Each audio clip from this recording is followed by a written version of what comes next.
What if the voice in your head isn't just commentary, but the actual architect of your world? Most of us live entirely inside the noise of our own thinking, convinced that the endless stream of thoughts, worries, and judgments is who we are. But that is the fundamental misunderstanding. You are not the storm of thoughts. You are the vast, silent sky that holds the weather. The mind is a magnificent instrument, a processor of reality, but it is not your identity. From the moment you wake, the internal narration begins. It replays yesterday's anxieties, it forecasts potential disasters, it labels your feelings, and it reaffirms a familiar, often limited sense of self. It whispers, "I'm not capable enough," or "this will never work." Yet behind all these declarations, something else is present, something that is simply aware. That awareness, the conscious presence noticing the thoughts, is the real you. The mind is the narrator of the story, but you are the one living it. When you mistakenly believe you are your thoughts, you become trapped in every emotional loop they generate. If your mind signals danger, your body feels panic. If it insists you're falling behind, you feel a constant rush. These feelings then reinforce the original thoughts, and the cycle tightens its grip. You end up living not in the real world, but inside the echo chamber of your own unconscious programming. The internal voice grows louder, more persuasive, until its story becomes a prison you cannot see beyond. But the key to that prison is hidden in plain sight. It is the simple, radical act of stepping back and observing the mind, rather than being consumed by it. You can notice the thought, "I am not enough," arise without accepting it as truth. You can feel the pull of anxiety without being dragged under by its current. You are the conscious space in which all mental activity appears.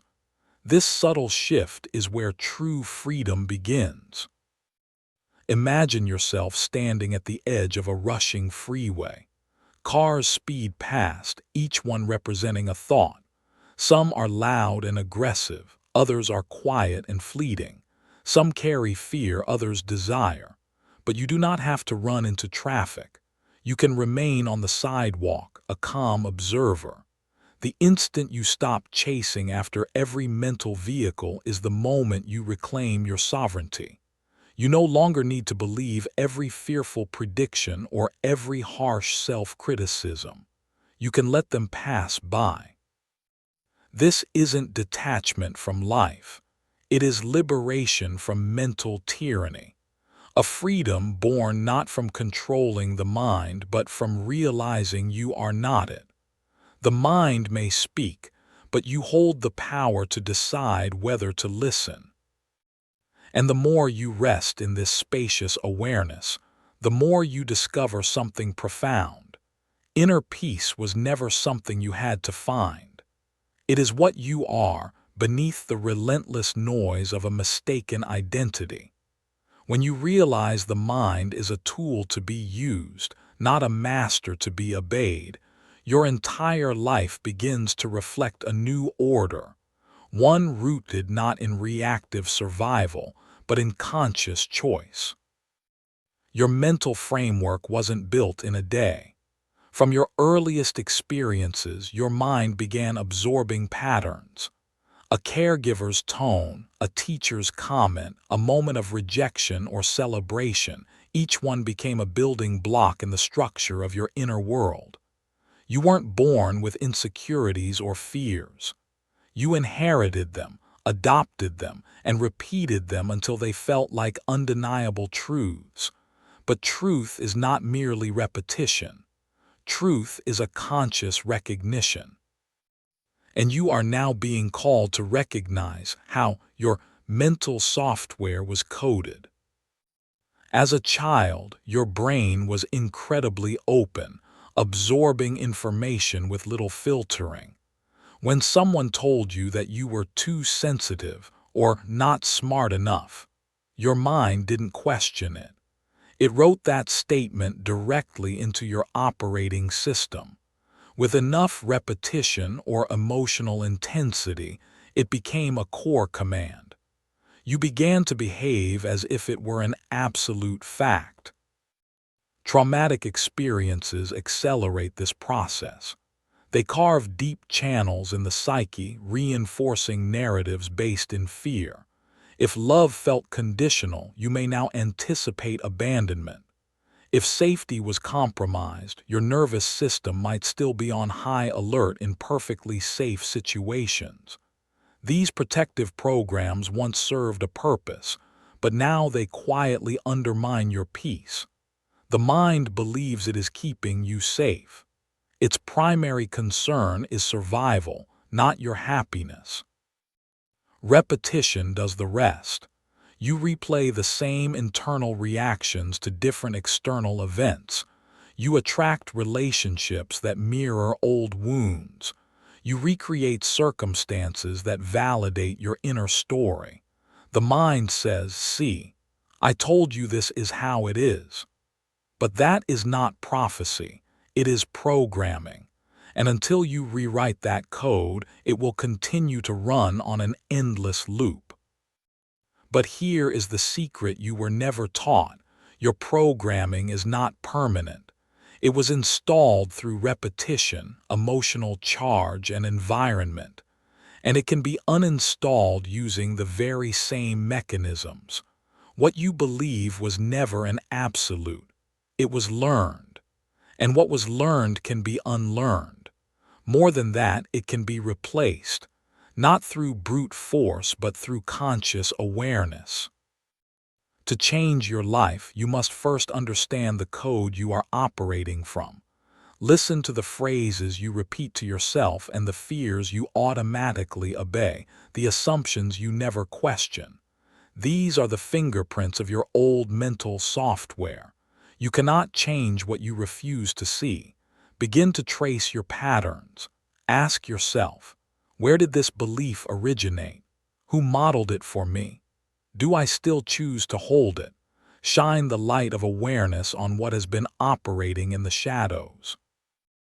And as you do, the mind begins to relax its grip. You are not broken. You were programmed. But now you are aware, and awareness is the first and most powerful rewrite. Your awareness is the first rewrite of the code.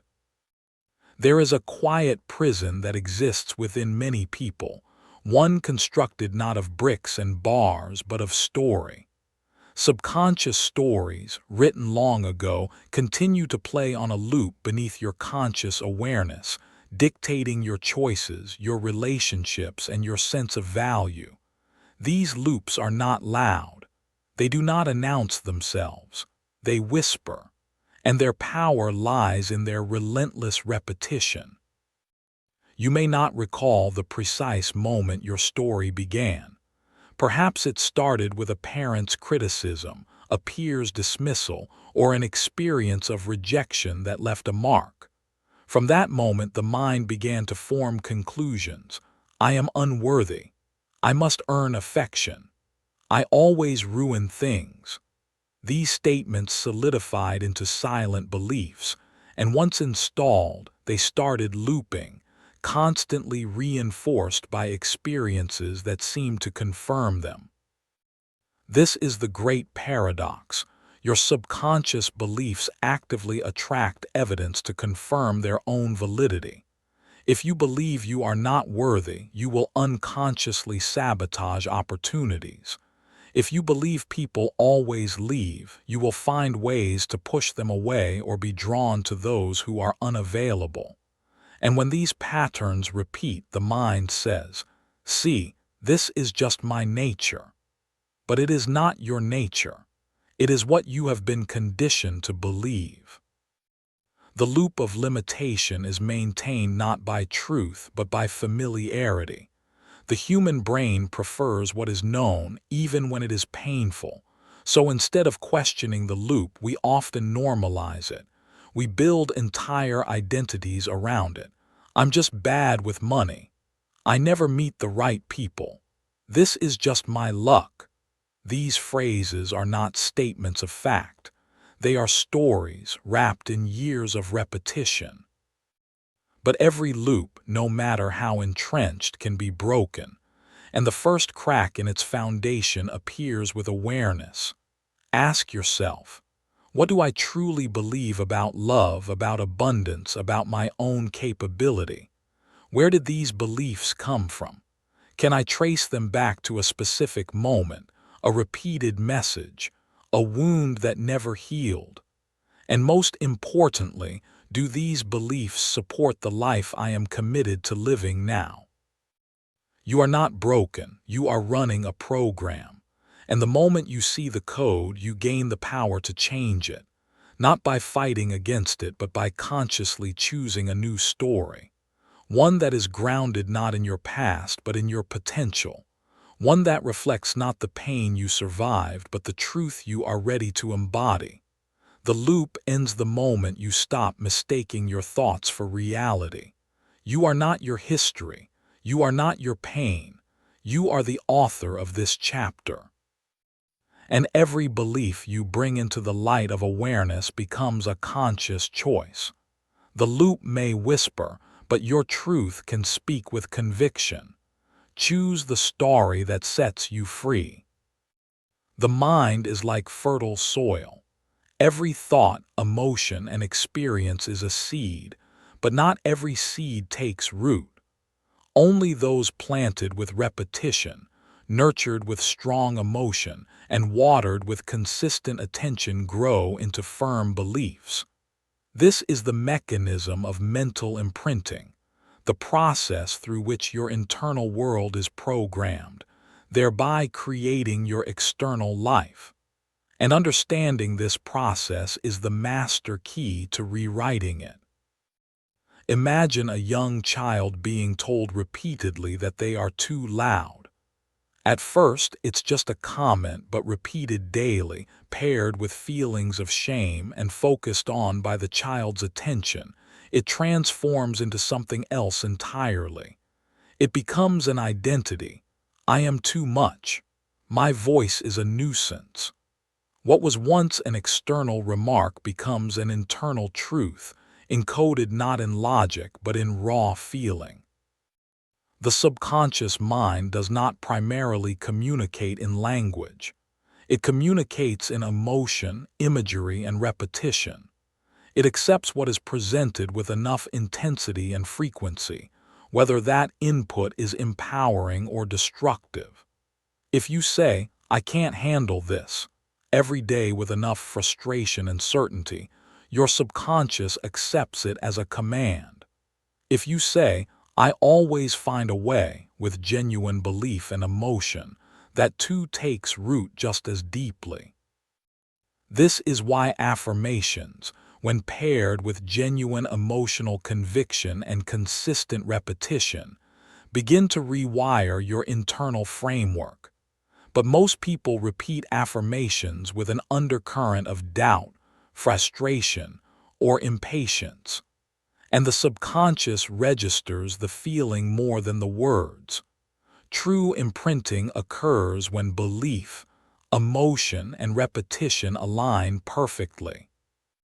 Mental imprinting is not limited to what others say about you.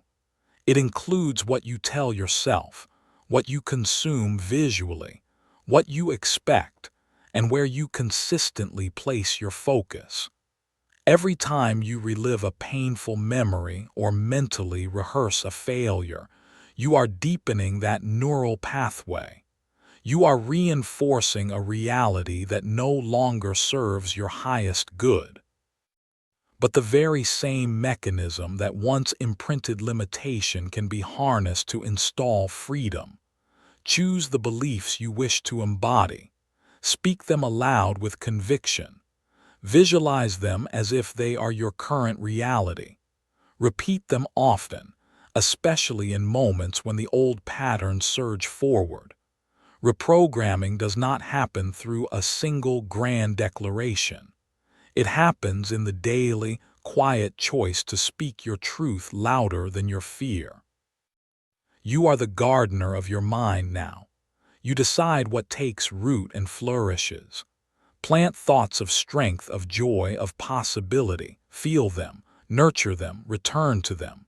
The soil of your subconscious will not reject them. It will faithfully nurture whatever you consistently offer it.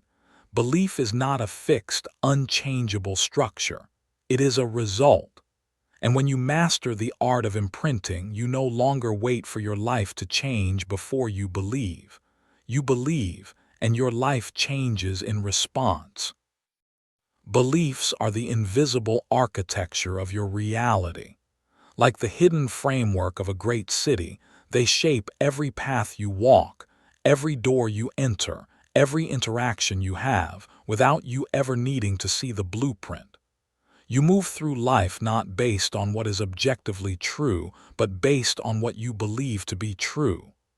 Your beliefs determine what you pay attention to, how you interpret events, and what actions you feel permitted to take. This is not a metaphor. It is the very mechanism of perception. The brain is designed to confirm what it already accepts as true. This is known as confirmation bias, and it is not merely a psychological curiosity.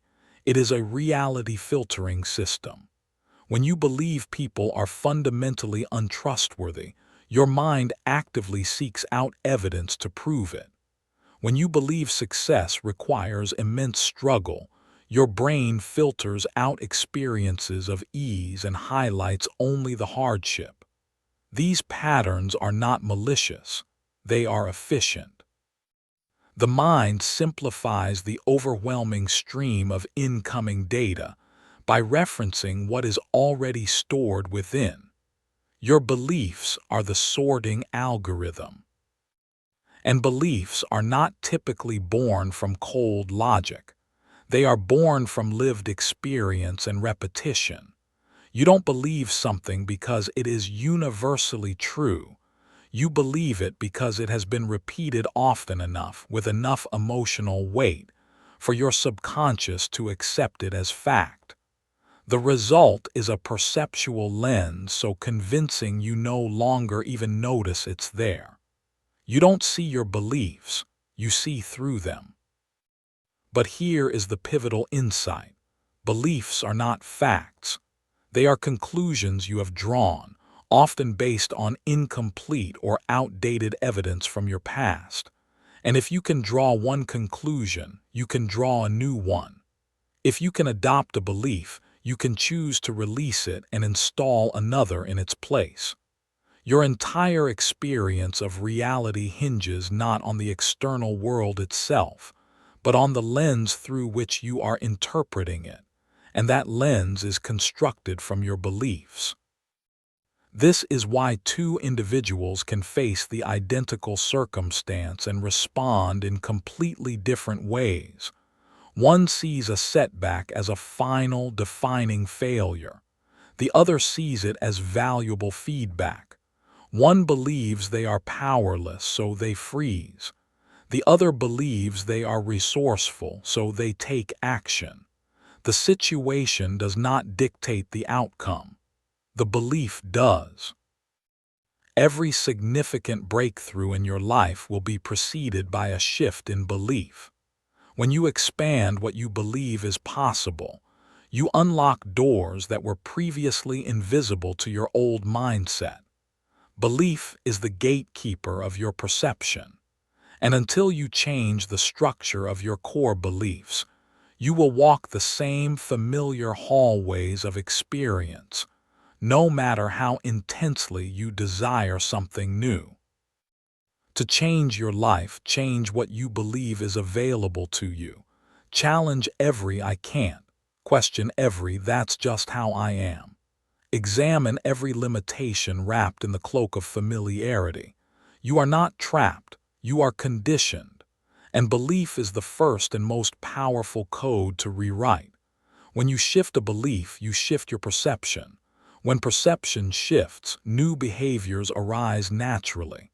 And when behavior changes, reality has no choice but to follow. Your identity is not your essential self. It is who you believe yourself to be. And that belief becomes the primary lens through which you interpret everything. This lens filters what you notice, what you expect, and what you allow yourself to experience.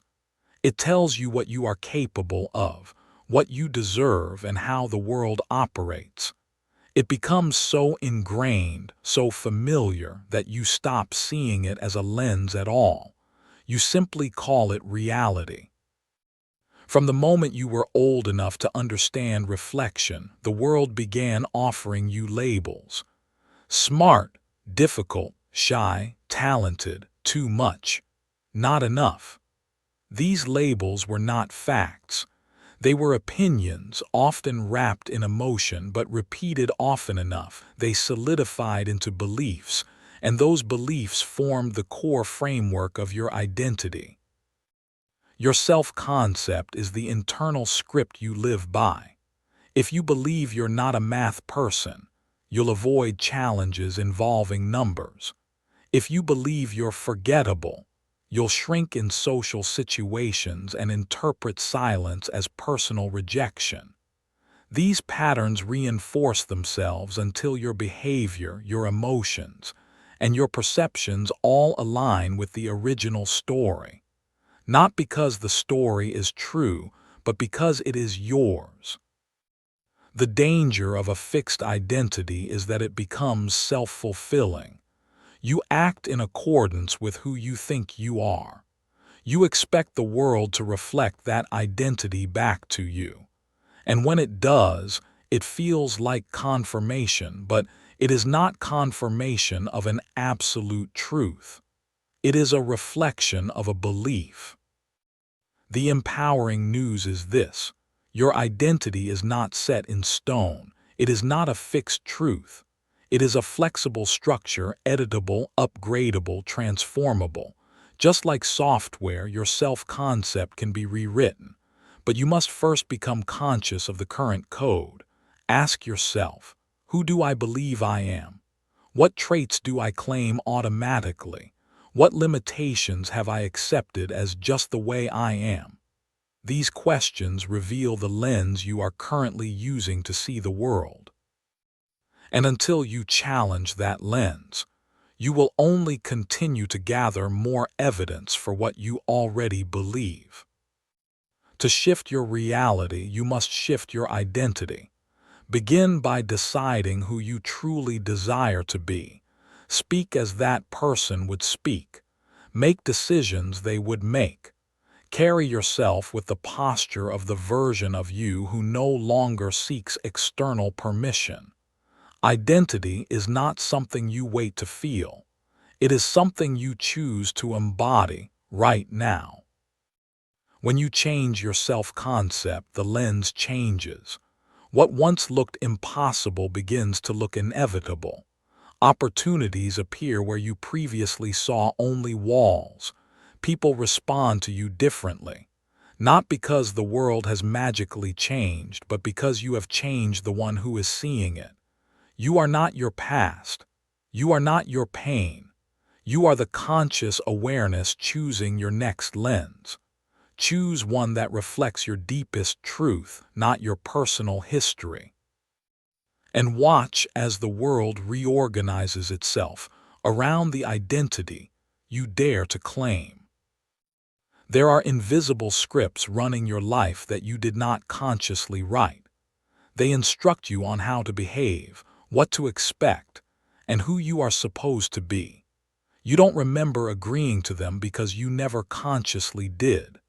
These scripts were absorbed, inherited, and modeled, passed down through family, teachers, peers, media, and culture.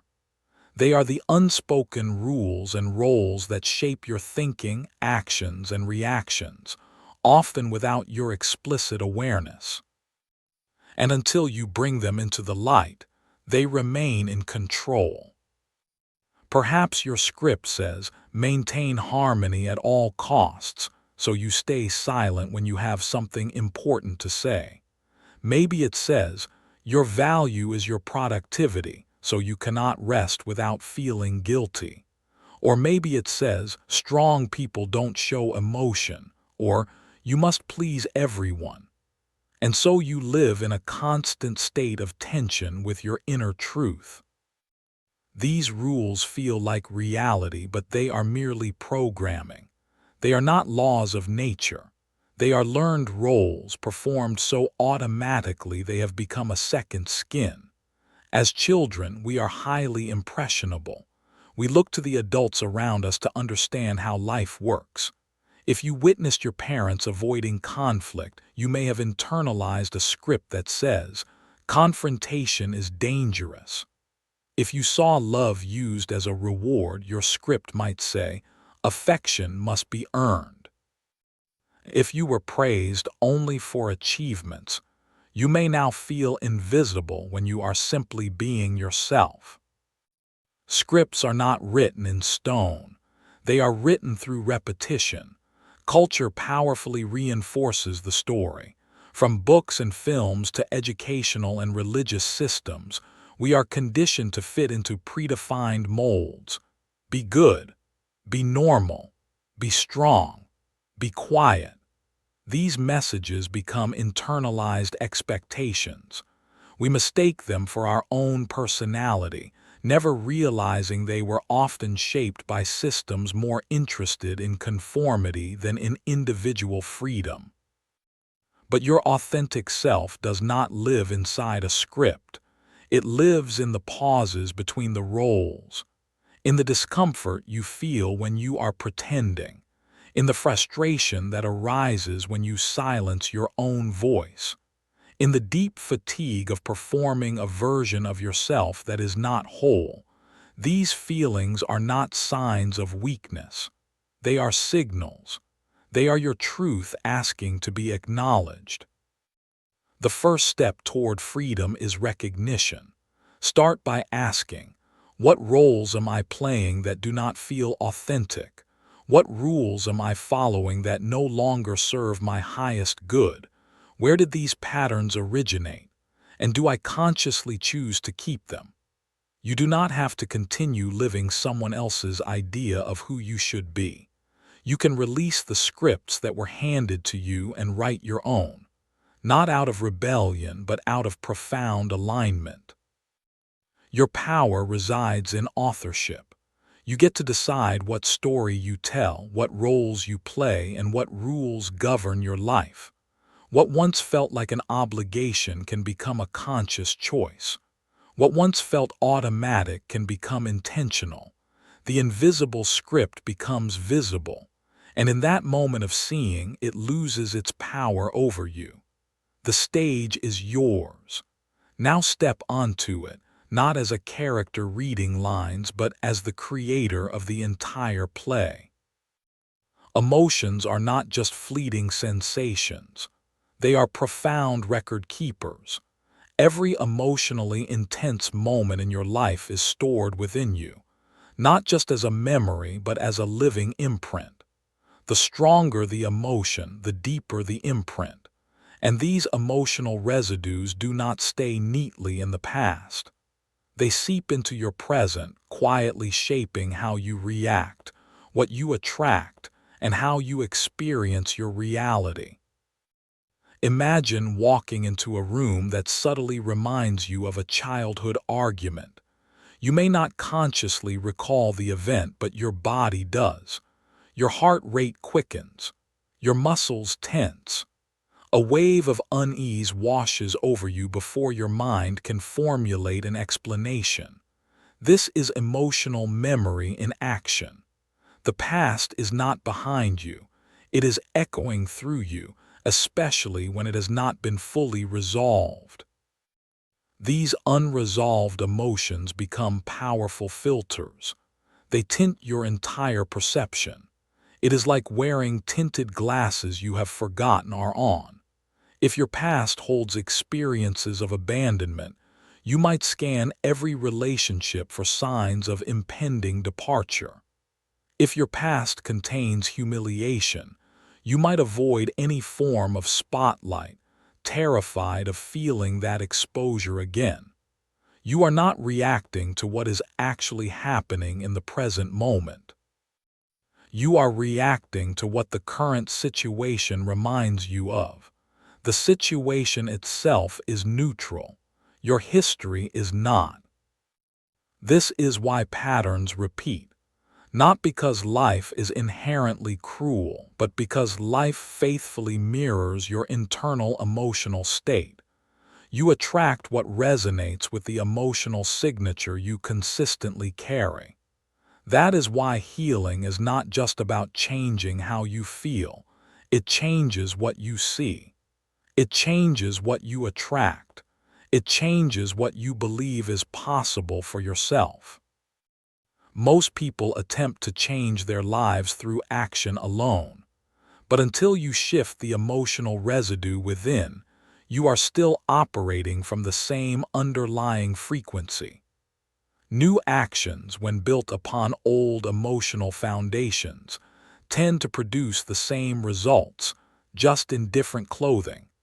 To create genuine, lasting change, you must meet your emotional memory with awareness, compassion, and conscious choice. This does not mean endlessly reliving the pain. It means noticing when it gets activated in your present. It means naming the emotion as it arises. This fear feels like the time I was left. This anger feels like when I wasn't heard. With awareness comes space, and with space comes power. You are no longer the emotion itself. You are the one witnessing it. You can rewrite the past not by changing the historical events, but by changing how you carry them within you. You can thank the memory for what it taught you and then consciously choose something new for yourself. The moment you feel the old emotion but respond with a new belief, you are actively reprogramming your reality. You are broadcasting a new signal. You are declaring, "This old story ends here with me."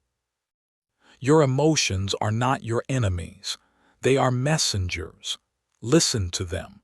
Learn from them. Then, when you are ready, let them go. The past has no power over a mind that chooses to be fully present, and your future begins the very moment you release the emotional echo of who you used to be. Your subconscious mind does not primarily learn through intellectual logic. It learns through rhythm, consistency, and repetition. It absorbs patterns the way ocean waves gradually reshape the shoreline, slowly, but with immense, relentless force. Each time you think a thought, speak a word, or feel an emotion with intensity, you strengthen a specific neural pathway in your brain. Repetition is the native language of the subconscious. And every time you repeat something, you are sending a powerful message. This is important. Remember this. Make this automatic. This is why habits can be so challenging to break. Not because you lack willpower, but because your brain is designed for efficiency. It takes what you repeat most often and turns it into a default setting. You don't have to consciously think about brushing your teeth or driving your regular route to work. These actions have become encoded. The exact same mechanism applies to your emotional responses, your internal self-talk, and your core beliefs. The more you repeat them, the more deeply they are carved into your mental operating system. This neurological mechanism works in both directions. It reinforces limitations when left on autopilot, but it becomes your greatest ally when you use it with deliberate intention. You can program confidence in the same way you once programmed self-doubt, through consistent repetition. You can condition a state of peace just as you once conditioned anxiety, by choosing it over and over again until it becomes your new normal. But the repetition must be infused with presence. It must be conscious, not merely robotic. Saying I am worthy once and hoping it sticks is like going to the gym for a single session and expecting a transformed body. Your brain requires consistency. It requires emotional engagement. It requires proof. And you are the one who must provide all three. Repetition is not glamorous. It is not a lightning bolt of instant transformation. It is a slow, steady awakening, a persistent return to the new truth you are building. And over time, that new truth begins to feel more real, more authentic than the old story ever did. Your brain does not inherently care what is objectively true. It cares about what is repeated. What you tell yourself again and again becomes your internal script, and your life will unconsciously follow its directions. So ask yourself with honesty, what thoughts do I rehearse daily? What beliefs do I speak into existence through my words? What emotional states do I reinforce simply because they feel familiar? These repetitions are the active code, and your life is the program they produce. You are not stuck, you are conditioned, and what has been conditioned can be reconditioned. Choose your mental inputs with wisdom, speak what you desire to believe, feel how you aspire to live, repeat what genuinely empowers you. The subconscious will listen, and over time it will begin to rewrite the patterns you once believed were permanent. Repetition is not a cheap trick. It is a profound technology of the mind. Use it deliberately, and you will discover just how programmable and how malleable your mind truly is.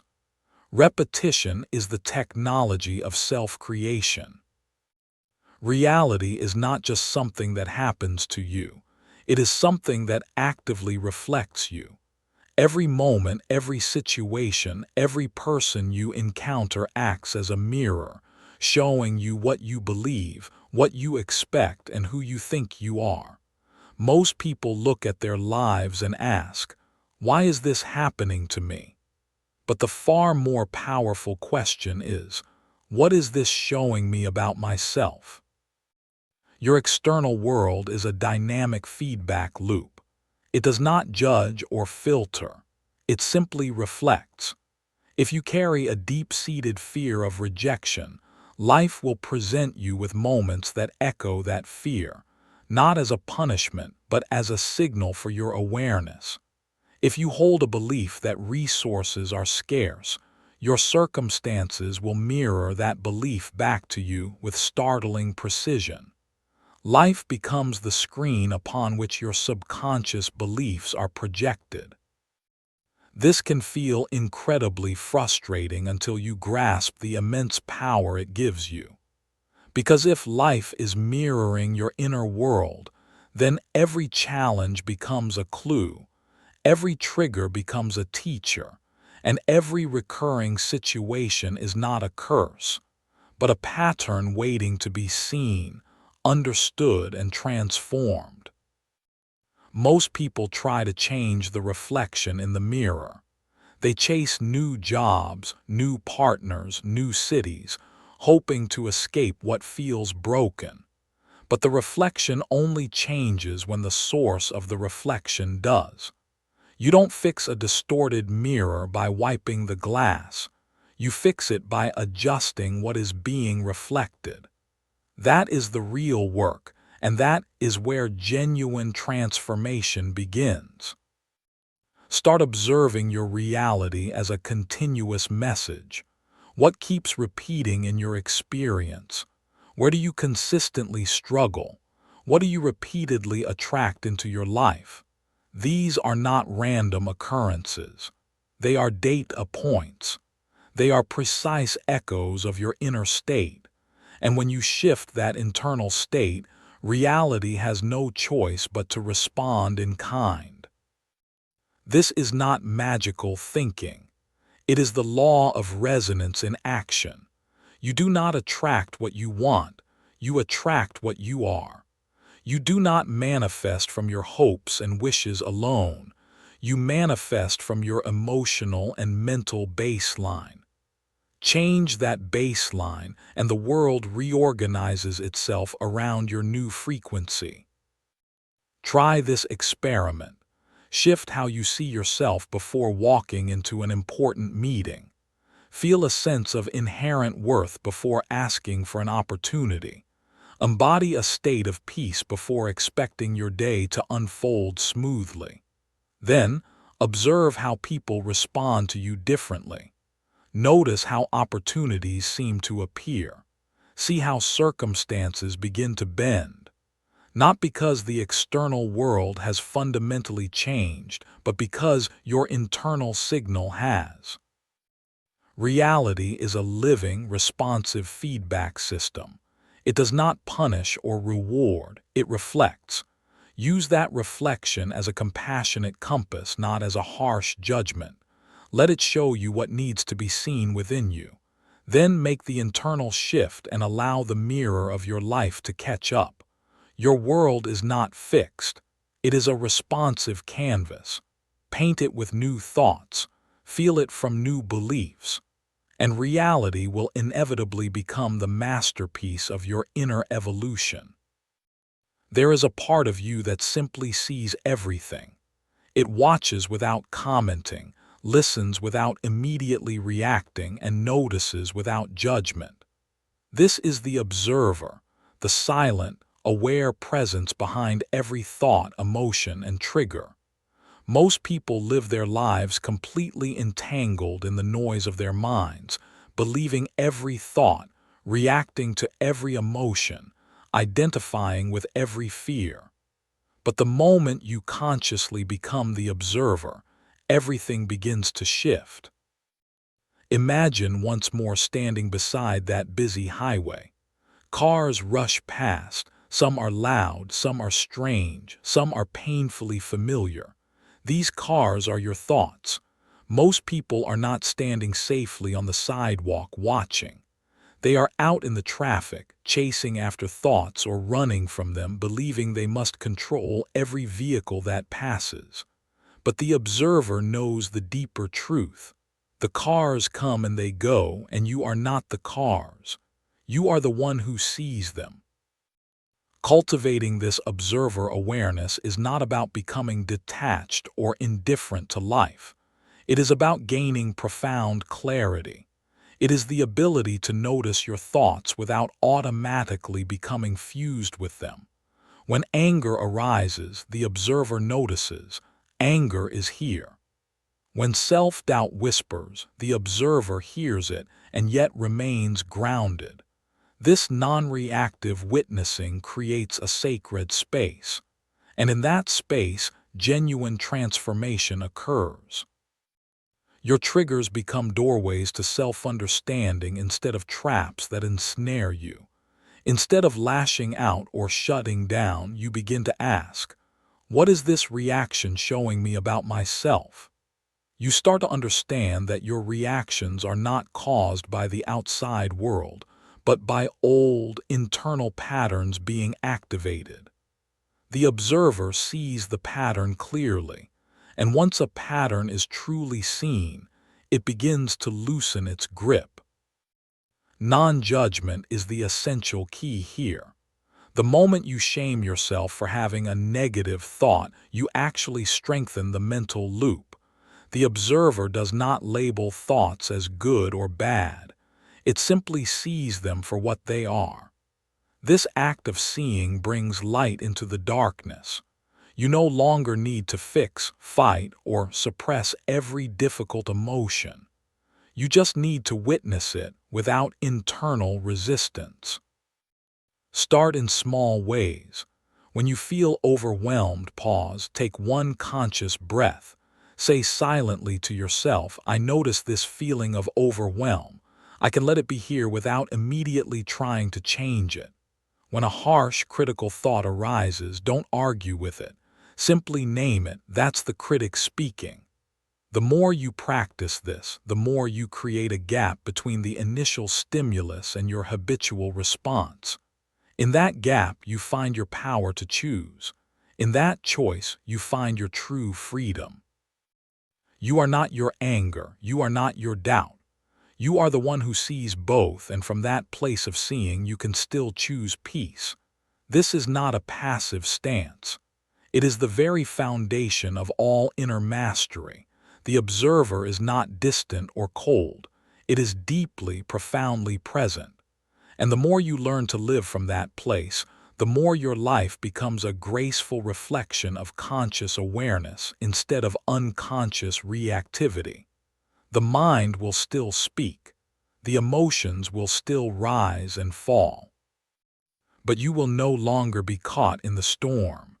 You will be the steady, spacious sky that holds it all.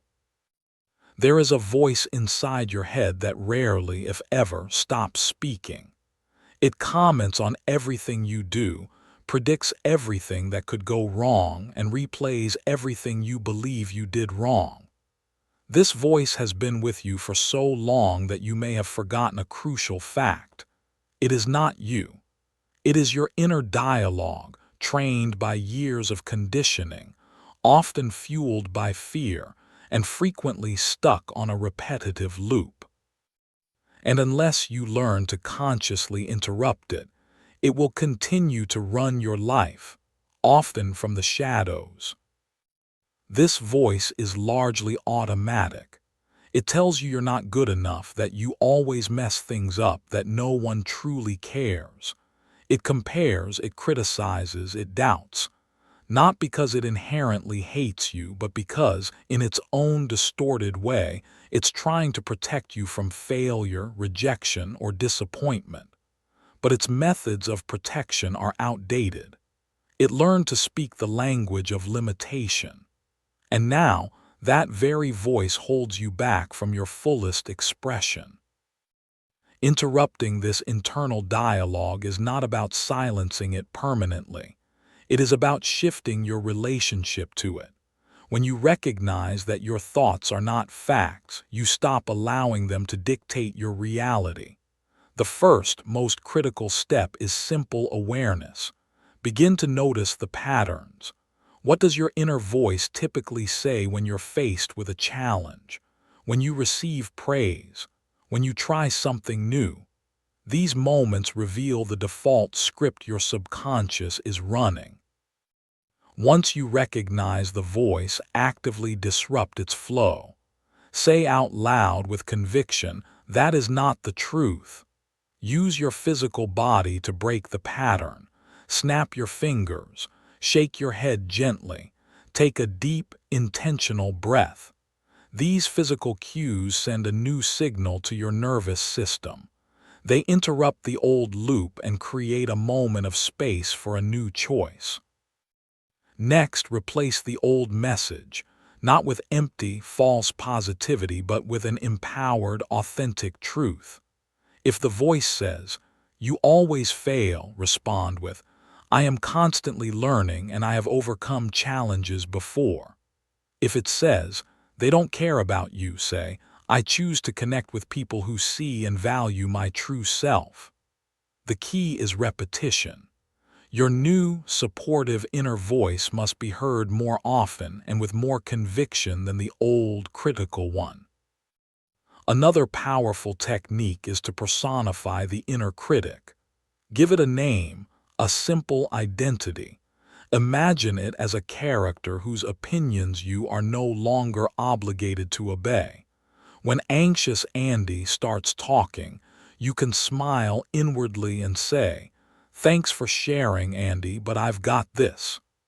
Humor can gently diffuse the voice's power. You stop taking its every word so seriously. Practice speaking to yourself with the same kindness and encouragement you would offer to someone you deeply love. Be firm, yet compassionate. When you make a mistake, say, "That's okay. We learn and we move forward." When you feel fear, say, "It's understandable to feel scared. We are still going to take the next step." You are not seeking perfection. You are building a new, supportive mental habit.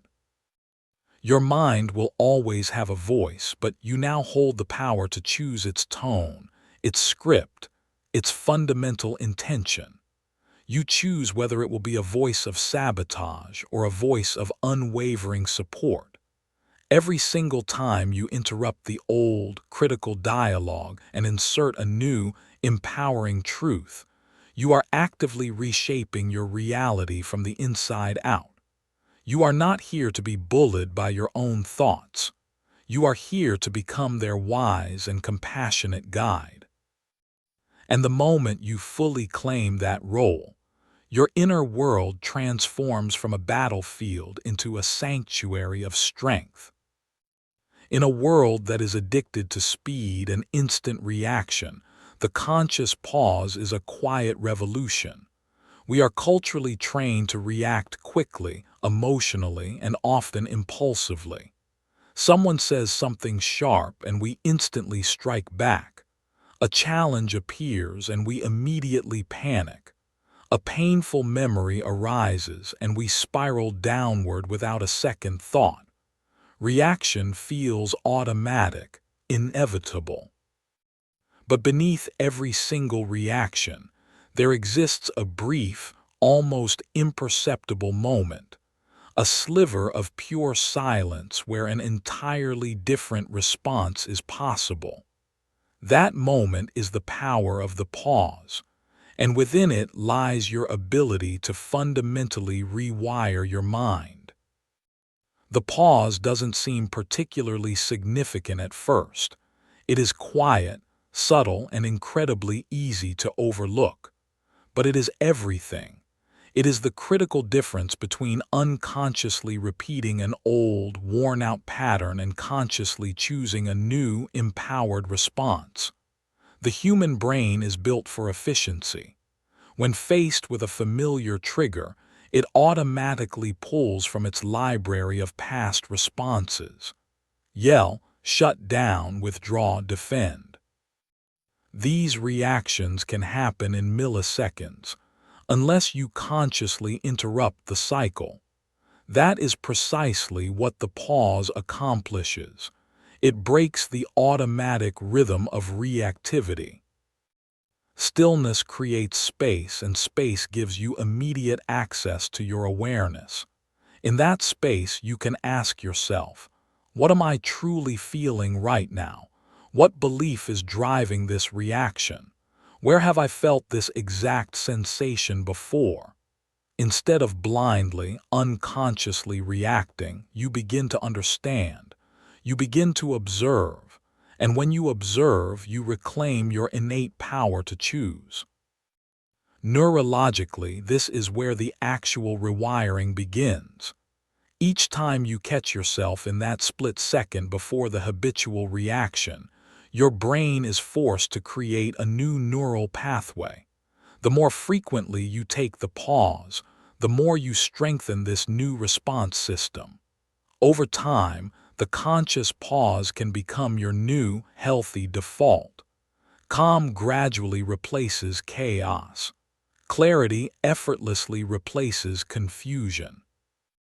Practice this in real time. When you feel your body tense, when your breath becomes short and shallow, when your chest tightens, pause. Place a gentle hand over your heart. Breathe deeply down into your belly. Name the feeling you are experiencing. Don't try to suppress it, and don't immediately react from it. Just sit with it openly and curiously. This simple act alone changes everything. You are no longer the emotion. You are the loving awareness that is holding it. You might mistakenly believe that the pause makes you weak or passive. It does not. It makes you profoundly powerful because it allows you to act with clear intention instead of blind compulsion. The most powerful people are not those who react the fastest. They are the ones who consciously choose their response from a place of inner clarity and alignment. The pause also powerfully reconnects you to your core truth. In a state of reactivity, you speak from old wounds. In a state of stillness, you speak from deep wisdom. You remember who you truly are, what you genuinely value, and how you most want to show up in the world. And that version of you, the grounded, clear, and authentic one, is always waiting patiently behind the noise. Life will continue to present you with tests, but every test is in truth an invitation. Will you unconsciously repeat the old, familiar reaction, or will you pause and from that space write a new response? That choice made again and again and again is the very substance of personal transformation. The pause is not just a momentary hesitation. It is a portal to your highest self. And the more often you consciously step through it, the more you rewire your entire inner world. One breath, one choice, one moment at a time. Emotions are not problems to be solved. They are messengers carrying vital information. But when you don't know how to work with them consciously, they become destructive cycles. You feel anger, you lash out, you feel regret, and then you drown in shame.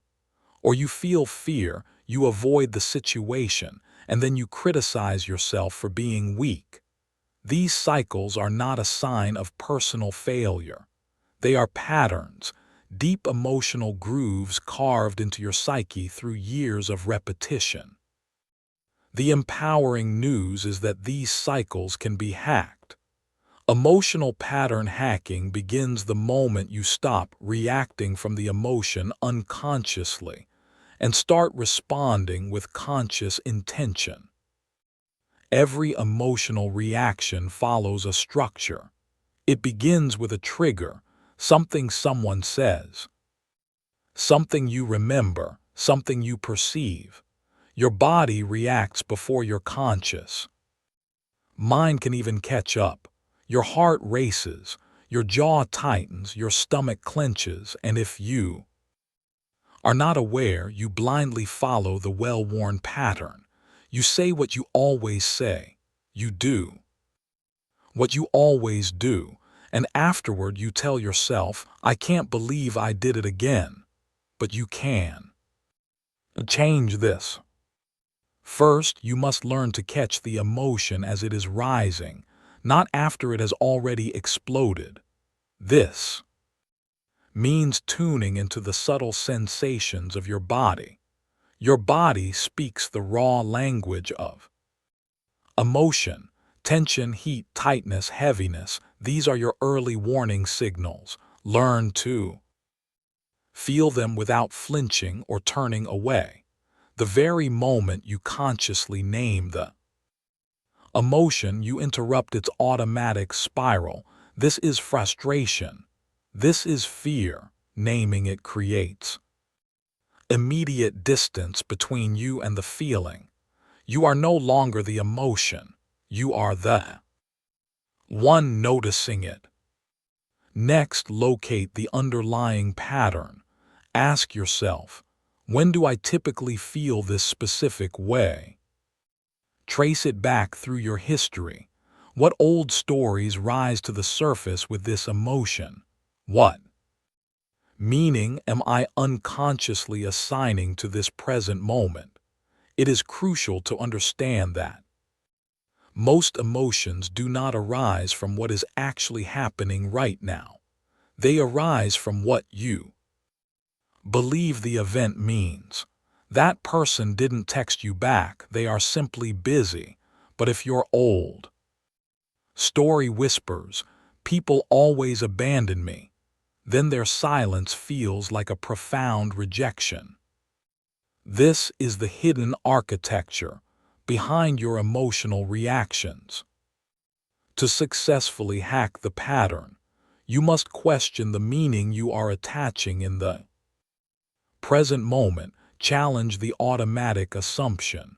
Is this thought absolutely true? Is this reaction really about what's happening now, or is it echoing something much older? Bring a gentle curiosity to the process. Then consciously choose a new small action. Take a single deep breath. Step away physically for a moment. Speak from a place of honest vulnerability. Instead of blame, say, I'm feeling triggered right now, and I need a brief moment to center myself. That one conscious choice breaks the old automatic loop. The emotion, when acknowledged, will pass. The old story, when questioned, will begin to dissolve. Over time, this conscious rewiring becomes second nature. You will still feel the full spectrum of human emotion, but you will no longer be hijacked by it. You will still experience powerful feelings, but you will learn to guide their energy instead of being consumed by them. This is emotional sovereignty, not suppression, not control, but conscious, wise redirection. Your emotions are not your enemies. They are pure energy in motion. When you learn to ride that wave without drowning in it, you reclaim your inner peace. You rewrite the old script. You demonstrate a new possibility to your nervous system. And the cycle ends, not because you have silenced your emotions, but because you have finally listened to what they were trying to tell you. There is a story you have been carrying, perhaps for most of your life.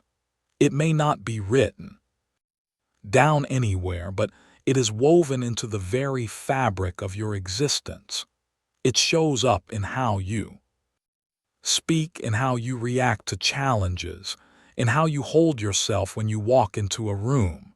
It whispers that you are not enough, that you always get it wrong, that people will inevitably leave, that success is meant for others but not for you.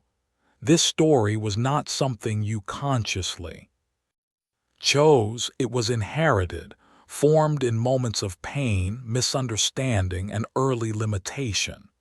It became the default script of your identity, and unless you consciously challenge it, you will continue to live it out, day after day. These old, limiting narratives often find their origins in childhood. A single moment, a rejection, a perceived failure, a careless word, can become a defining chapter in your inner story. And instead of processing the pain of that moment, we often absorb its meaning wholesale. I am unworthy. I ruin everything. I must work tirelessly to earn love. Over time, these meanings solidify into core beliefs. Beliefs become unconscious patterns, and patterns in turn shape your perceived reality. You are not alone in this. Every person walks through life carrying invisible scripts.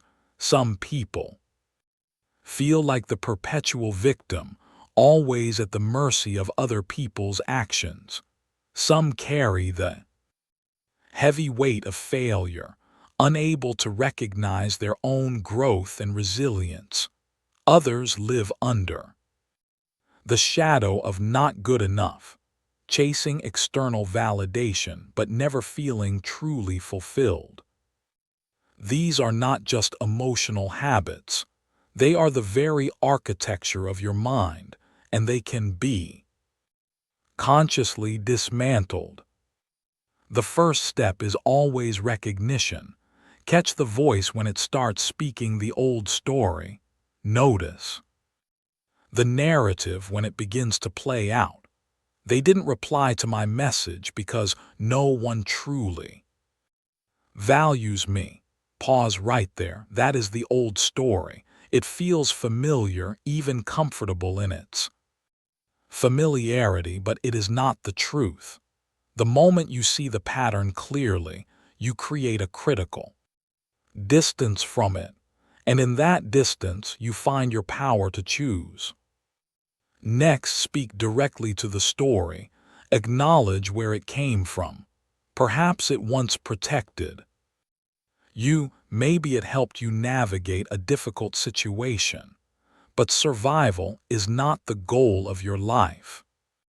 Anymore, freedom is. You no longer need the old story to keep you small or safe. You don't need its constant warnings. Thank it for what it tried to do, and then consciously release it. Declare out loud, "That was the story of my past. I am now choosing a new story for myself." Replace it with a narrative rooted in self-respect and empowerment. I am not broken, I am evolving. My inherent worth is not up for debate. I am allowed to take up space and claim my joy. These new beliefs might feel strange, even untrue at first. That is completely normal. You are not lying to yourself.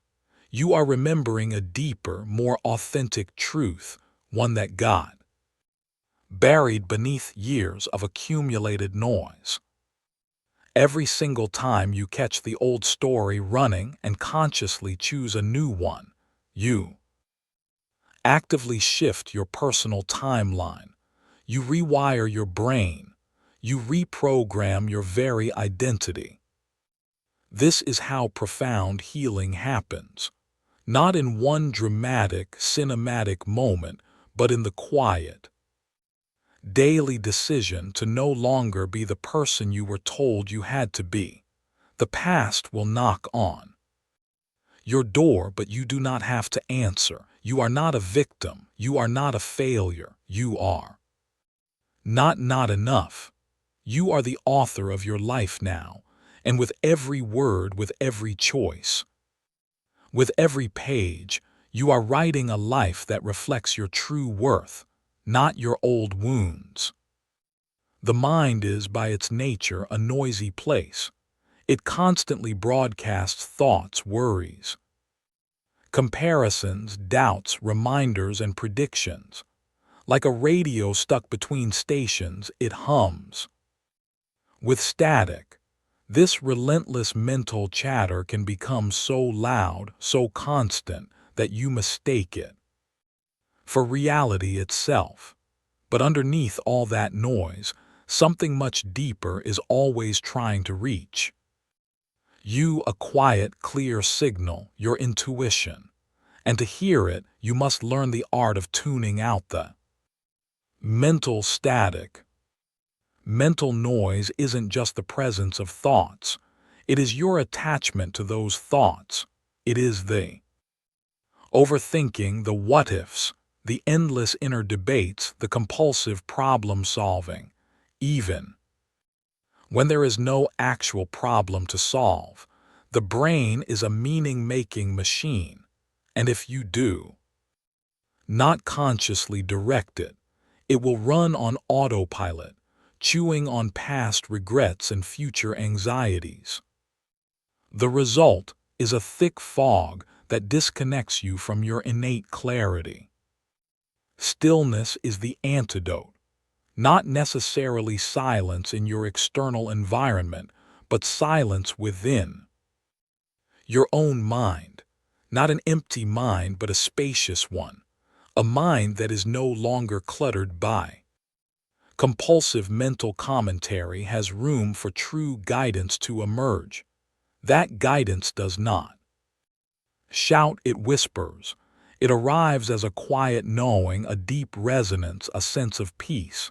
Intuition is not born in noise, it lives in stillness. The first step to tuning out the mental static is, once again, awareness. Begin to notice the loop. When it starts, you're replaying that conversation for the 10th time. You're imagining the worst-case scenario in vivid detail. You're analyzing yourself into a state of paralysis. Stop. Breathe. Don't argue with the thought. Don't try to force it into silence. Simply observe it. Name That's my mind spinning its wheels again. Awareness alone creates distance, and in that space, the volume of the mental noise naturally drops. Next, deliberately shift your focus. The mind thrives on attention. If you feed it with your focus, it grows louder. Instead, bring your attention down into your physical body. Feel the sensation of your breath moving in and out. Notice your heartbeat. Wiggle your fingers slowly and observe the feeling. These simple acts pull you out of your head and into the present moment. And in the present moment, the noise begins to fade. Meditation is a powerful, formal training ground for this skill. But even short, informal moments of intentional stillness matter immensely. Sit for just 2 minutes and listen, not to the thoughts, but to the silent space that exists around them.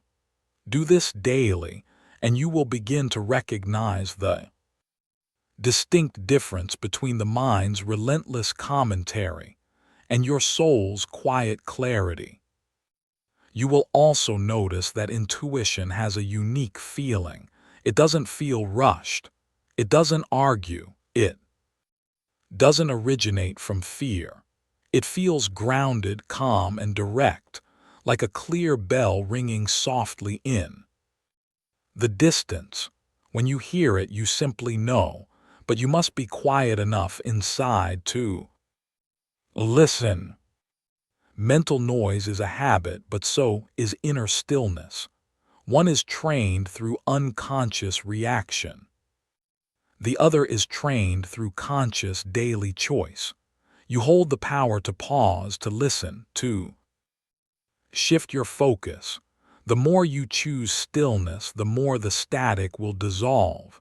And in that clear, open space, your truest guidance will emerge.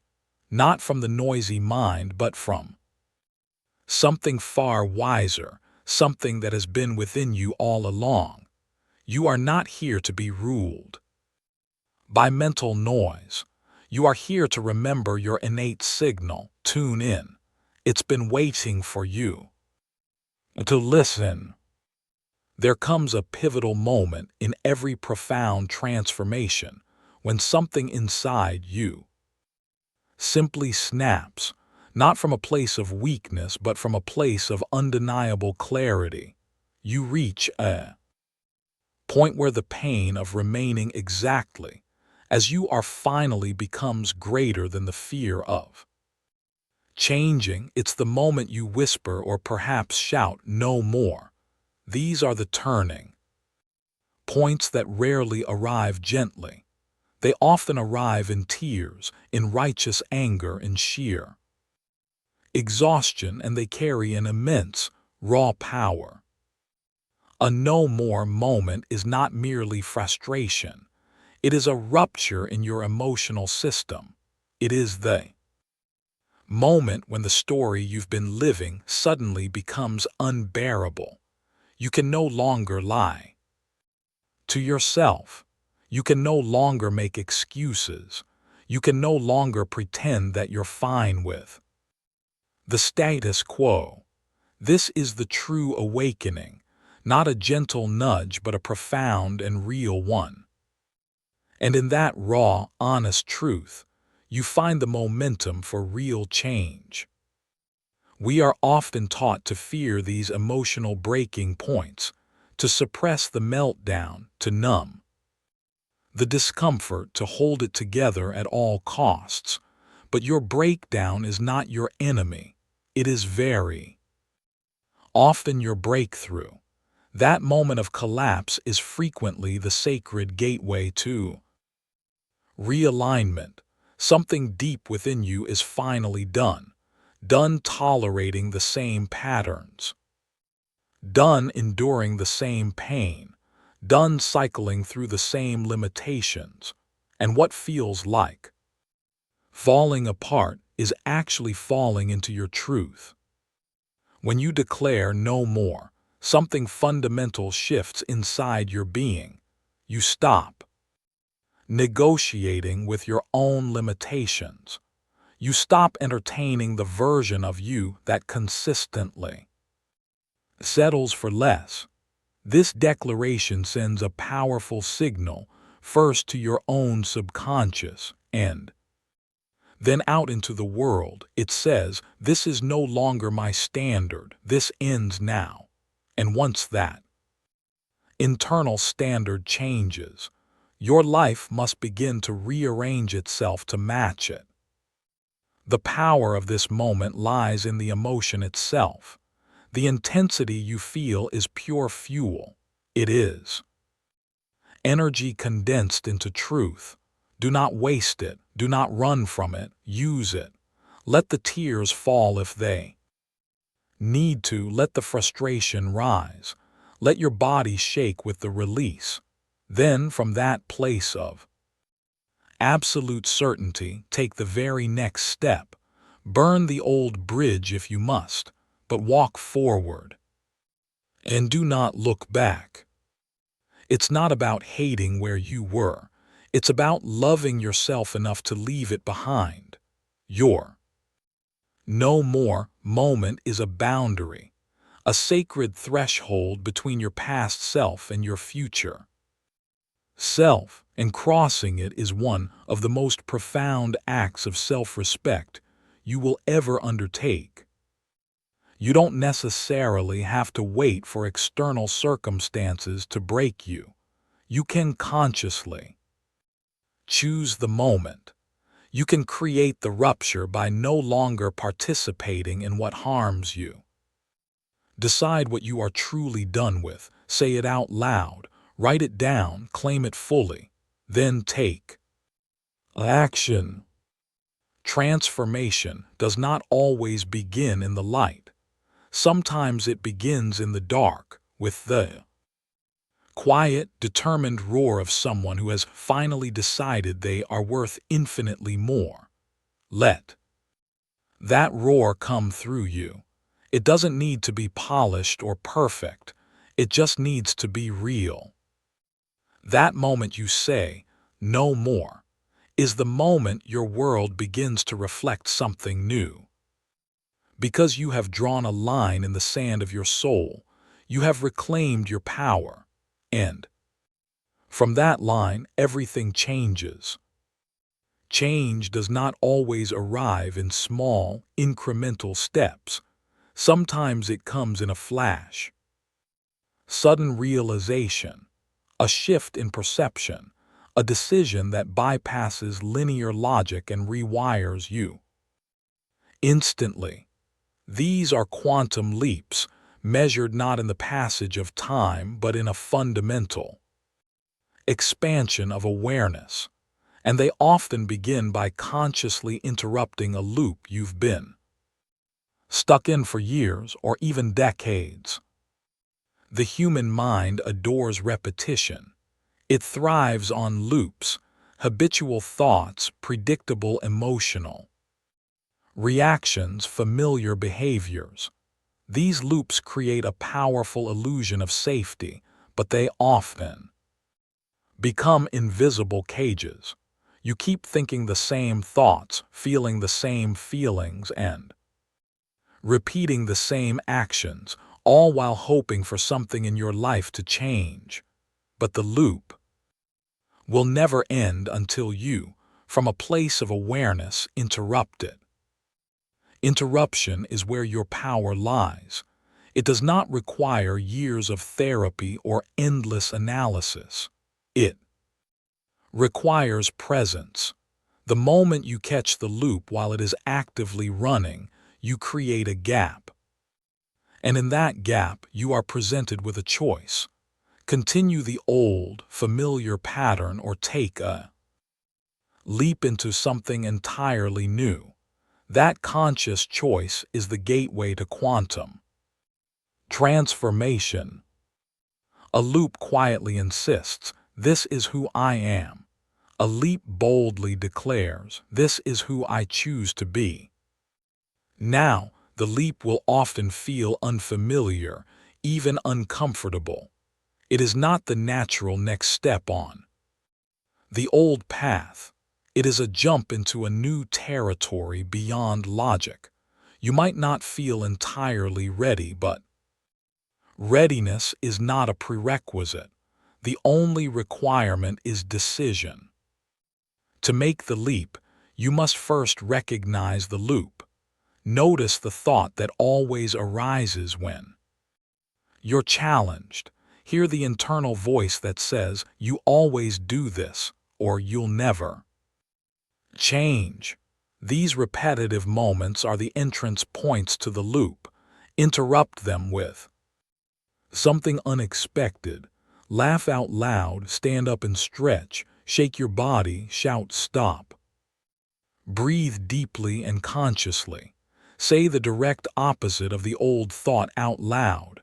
Disrupt the pattern with intention.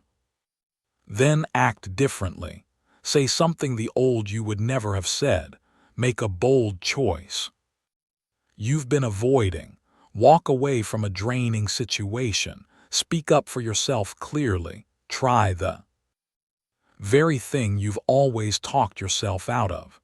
This new action, taken while the old loop is vulnerable and interrupted, creates new wiring in your brain. The brain registers the shift. The nervous system recalibrates. A new neural path begins to form, not over the course of months, but in that single, decisive moment. Quantum change is less about speed and more about depth. It doesn't always look dramatic from the outside, but on the inside, your entire world rearranges. You don't need to explain it to anyone. You only need to embody it fully. Others may not immediately understand your sudden clarity, your new boundaries, your profound calm where there used to be chaos. That is perfectly okay. The shift was not for them. It was for you. The journey from loop to leap is not a straight, linear line. It is a decision made in a moment of pure awareness. A decision that you then repeat again and again until it becomes your new rhythm. Don't wait for life to give you permission to change. Choose the leap. Interrupt the loop. And let that single, courageous choice rewrite everything that follows. There are parts of you that you've hidden, denied, or judged into silence, not because they were inherently bad or wrong, but because somewhere along your path, you were taught they were unacceptable.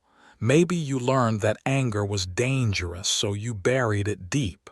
Maybe you believed your sensitivity made you weak, so you constructed a tough exterior. These disowned parts did not disappear.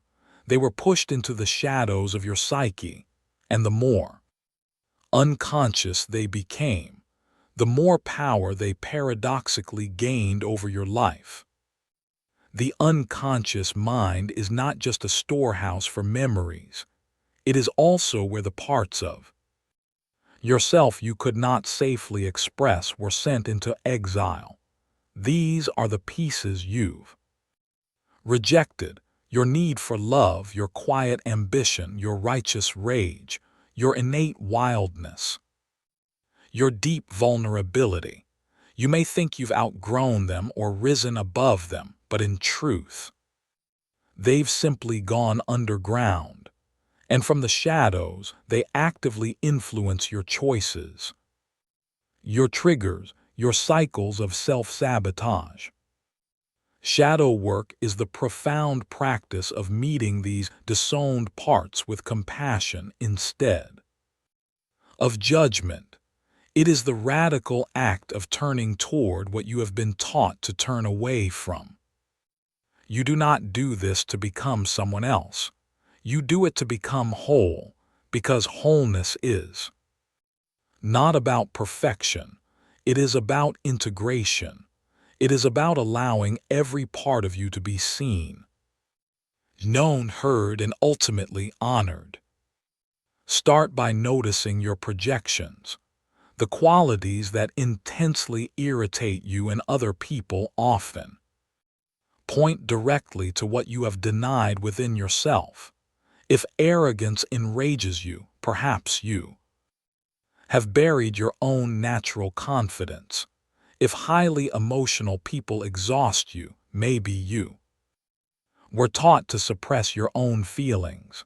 The shadow speaks to you most clearly through your strong, reactive judgments. Every charged emotional reaction is an invitation to look within. The next step is gentle internal dialogue. Speak to the part of you that you've disowned.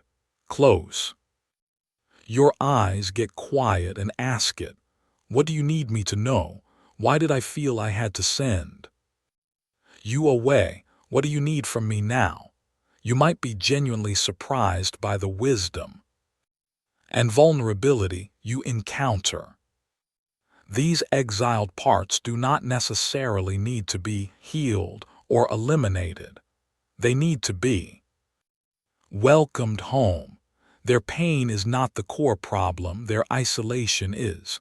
Integration occurs when you stop labeling parts of yourself as bad or unacceptable and start listening to them with curiosity and love. Your fear is trying to protect you. Your sadness carries deep wisdom.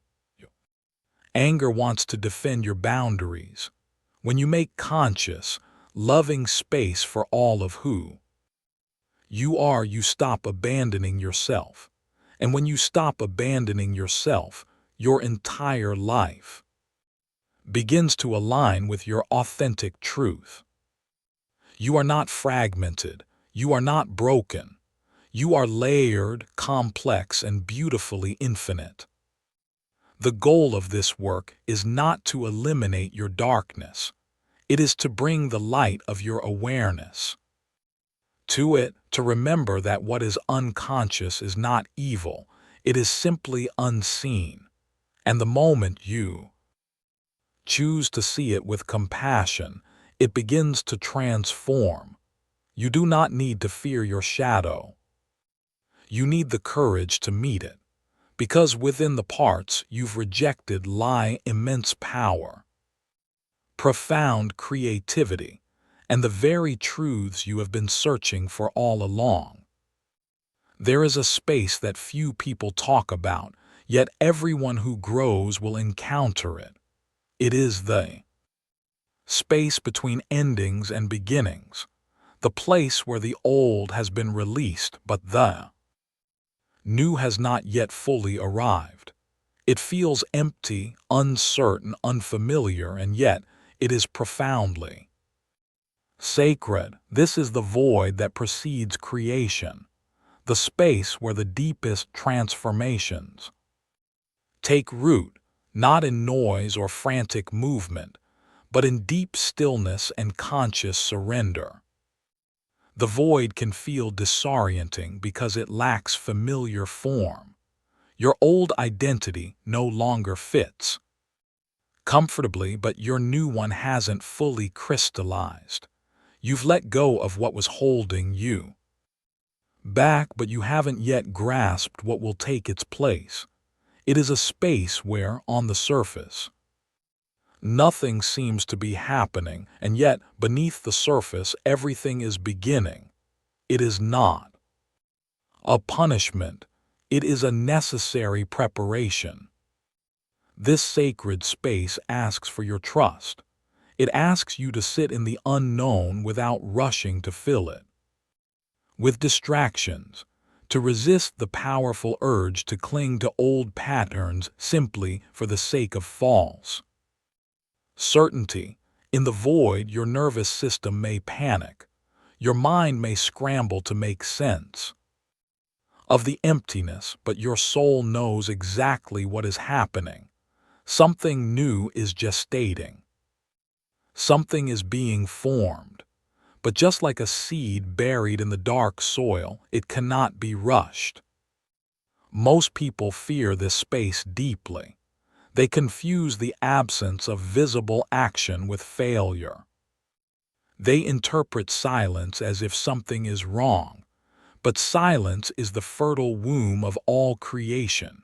It is where true clarity is born. Profound insight comes not when you force it, but when you make ample space for it. The void, by its very nature, strips away distractions. It dissolves the mental noise, and in that absence, what is authentically true for you has the room to emerge. Honor this space. Do not rush to fill it, feel it fully. Let it soften you, let it teach you how to wait. Without frantic reaching, to trust without concrete knowing, to breathe without desperate grasping. The void is not the end of your journey. It is the essential threshold. You are not lost. You are shedding an old skin. This is where your energy recalibrates, where your spirit reorients itself, where your next chapter begins to write itself, not with forced effort but with divine alignment. The void is the conscious pause between the exhale and the inhale, between the old rhythm and the new melody. It is quiet, but it is incredibly potent. If you find yourself in this space, do not desperately look for immediate answers. Instead, listen for resonance. Notice what feels gentle and light within you. Let what is authentically true for you rise to the surface without strain. Your next step will not come from pressure or panic. It will come from a deep, abiding presence. All creation requires a blank canvas. This is that canvas, and though it may feel empty now, it is, in truth, filled with infinite possibility. The void is not a space to fear. It is a sacred container, holding the silent blueprint of the life you are about to consciously build. Trust it. Something is coming, something that can only be born from silence, something that has your name written in its very bones. You are not hardwired for life. Your brain is not a fixed, unchangeable machine. It is a living, breathing, constantly adapting organism. For decades, conventional science told us that the brain stopped developing after childhood, but we now know the magnificent truth. Your brain changes every single day. This is the revolutionary science of neuroplasticity, and it means you are never, ever truly stuck. Not in your thought patterns, not in your habits, not in your core identity. You can actively rewire yourself, not by sheer force of will, but by focused, consistent attention. Neuroplasticity is your brain's innate ability to form new neural connections and pathways. Every time you think a specific thought, feel a particular emotion, or repeat a behavior, you are strengthening a neural circuit.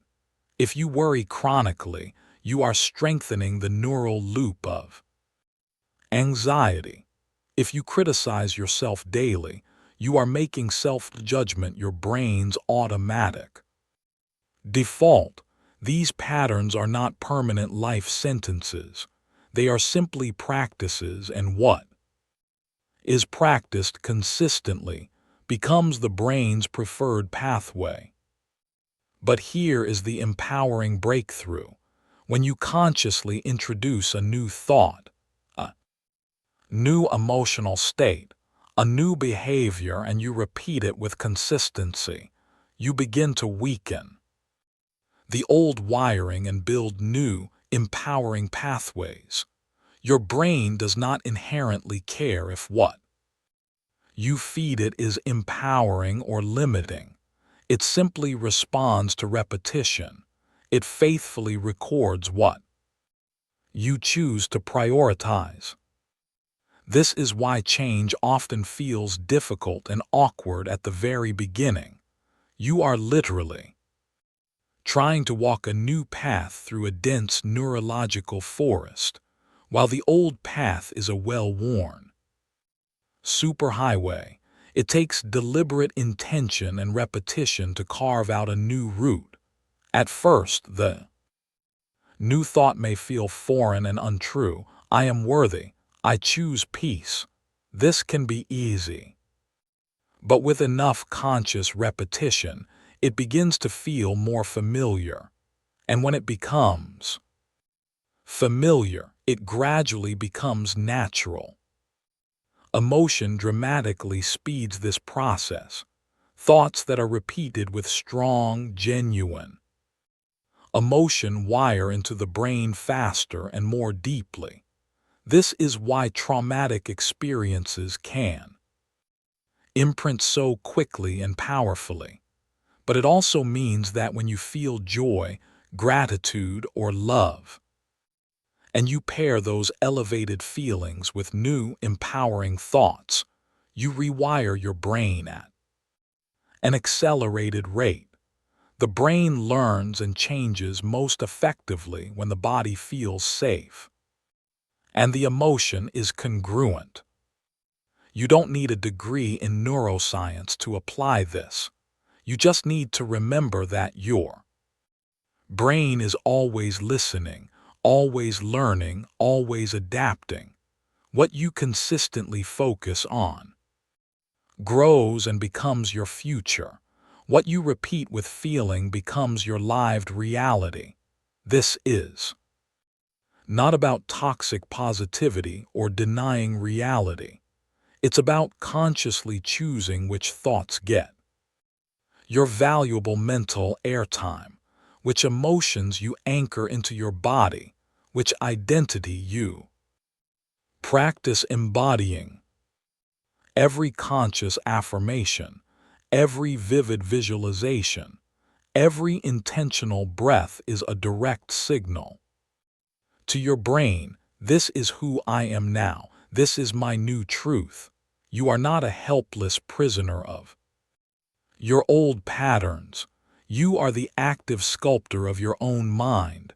With patience and persistent presence, you can shape your brain into a beautiful reflection of your highest truth. Your past wiring brought you to this point, but it does not have to dictate your future.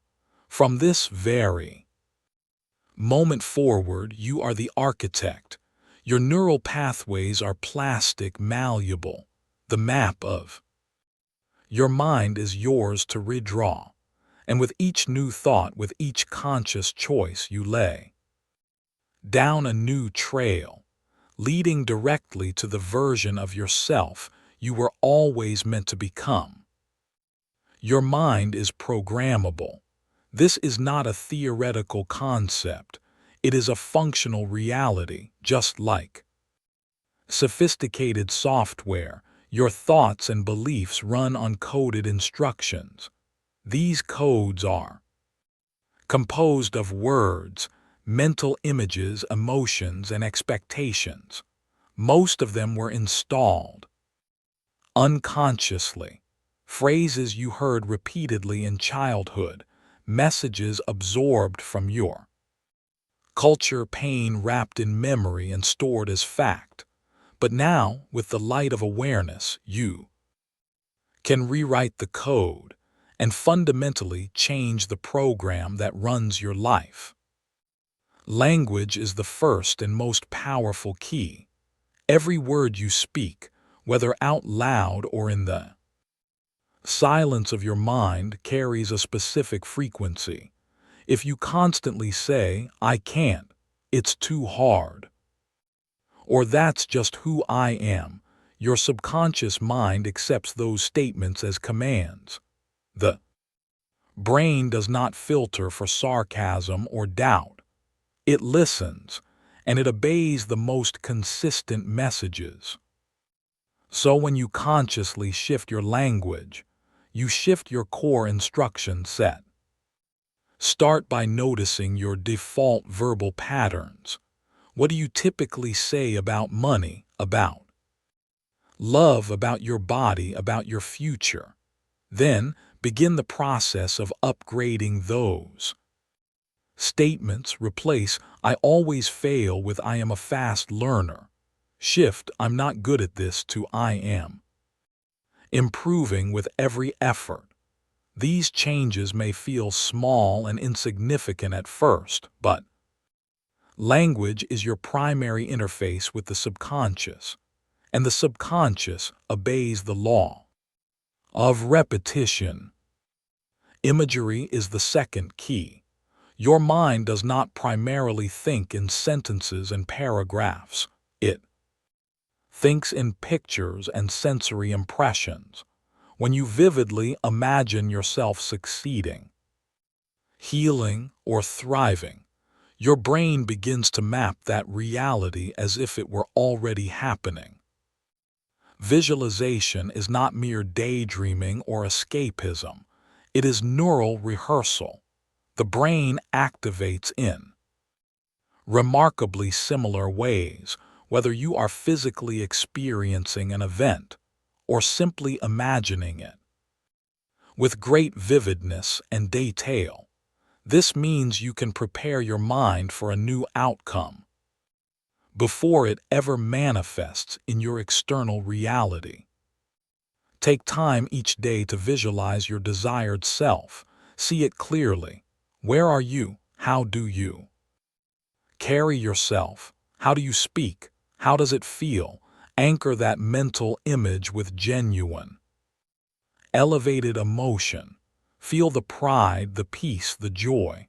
Your nervous system begins to accept it as real, and it starts aligning your behaviors, often unconsciously, to match that new internal picture. Belief is the final master key. Every belief you hold is essentially a choice that, through repetition, became an automatic habit. Most of your current beliefs were accepted without your conscious consent, but belief itself is inherently flexible. It adapts to new evidence. When you consistently speak new truths, imagine new outcomes, and behave as if they are already your reality, your beliefs will begin to shift, slowly at first, then suddenly, all at once. Rewriting your mental code is not a one-time event. It is a dedicated practice, a daily, conscious return to the new identity you are choosing to embody. You will still hear the echoes of the old scripts. That is normal and expected. But now you possess the tools. You don't need to argue with the old voice. You simply overwrite it, again and again and again, until the new voice becomes clearer, louder, and more familiar. You are not faking it until you make it. You are retraining your entire system. You are not trying to escape your current reality.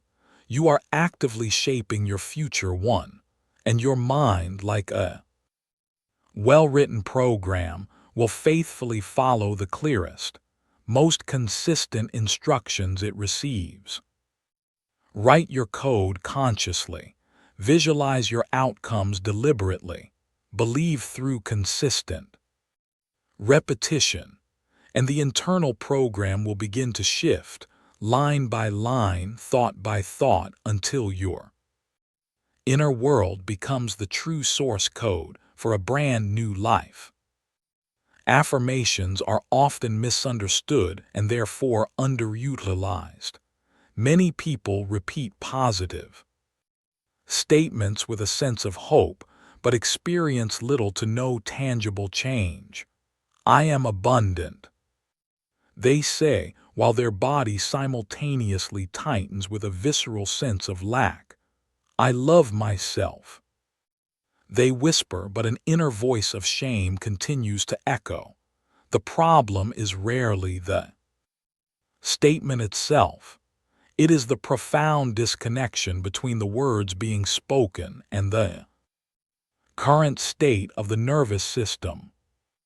For an affirmation to actually work, to rewire your subconscious, it must do more than just sound good. It must feel real enough, plausible enough, to be accepted by the deeper layers of your mind. Your subconscious does not respond to fluffy, unrealistic optimism.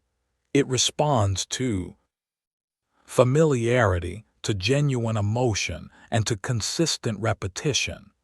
If you affirm something that feels too far removed from your lived experience, your mind will reject it, not out of spite but as a protective mechanism. Its primary job is to maintain consistency with what you have practiced and experienced, not with what you merely wish for. That is why the master key to effective affirmation is not just what you say, it is how you say it and what it authentically activates inside of you. Start by meeting yourself exactly where you are with compassion. If I love my body feels like a complete lie, try a more accessible, gentle step. I am learning to treat my body with care and respect. This small, honest shift softens internal resistance. The mind doesn't slam the door shut. It opens a crack, allowing a new possibility to enter. From that opening, you can gradually build. When learning begins to feel authentic and familiar, you might transition to, I often feel moments of peace and appreciation in my body, and eventually, I deeply respect and love my body can land not as a falsehood, but as a living truth. Anchor your affirmations in the present tense. Avoid future-based language like, I will be successful. That formulation keeps your desired state at a distance, always in the future. Instead, use phrasing that implies current alignment and direction. I am aligning with success now, or success is naturally flowing into my life. You are not claiming a finished state of perfection. You are claiming a present moment direction of travel. This allows your nervous system to come along for the journey without triggering its rejection mechanisms. Emotion is the amplifier that charges your affirmations. When you can genuinely feel the truth of your words even a little, they sink much deeper into the subconscious. Don't just recite words. Embody them. Speak your affirmations while standing tall, breathing fully, perhaps looking at yourself in the mirror. Let the words live not just in your mind, but in your entire body. Speak them as declarations of a current fact, not as wishes for the future. The more you can pair your affirmations with a congruent, elevated emotional state, the faster and more effectively they will imprint. Repetition is the final, non-negotiable ingredient. Not once, not occasionally, but daily. Your old, limiting beliefs were installed through thousands of repetitions over years. Your new, empowering beliefs deserve the same dedicated commitment. Write them down. Record them in your own voice and listen to them. Speak them during your walks. Whisper them to yourself before you fall asleep. The more frequently your subconscious mind hears the new truth, in a state of openness, the more it will begin to accept it as familiar, and then as fact. Affirmations that truly work are not magic.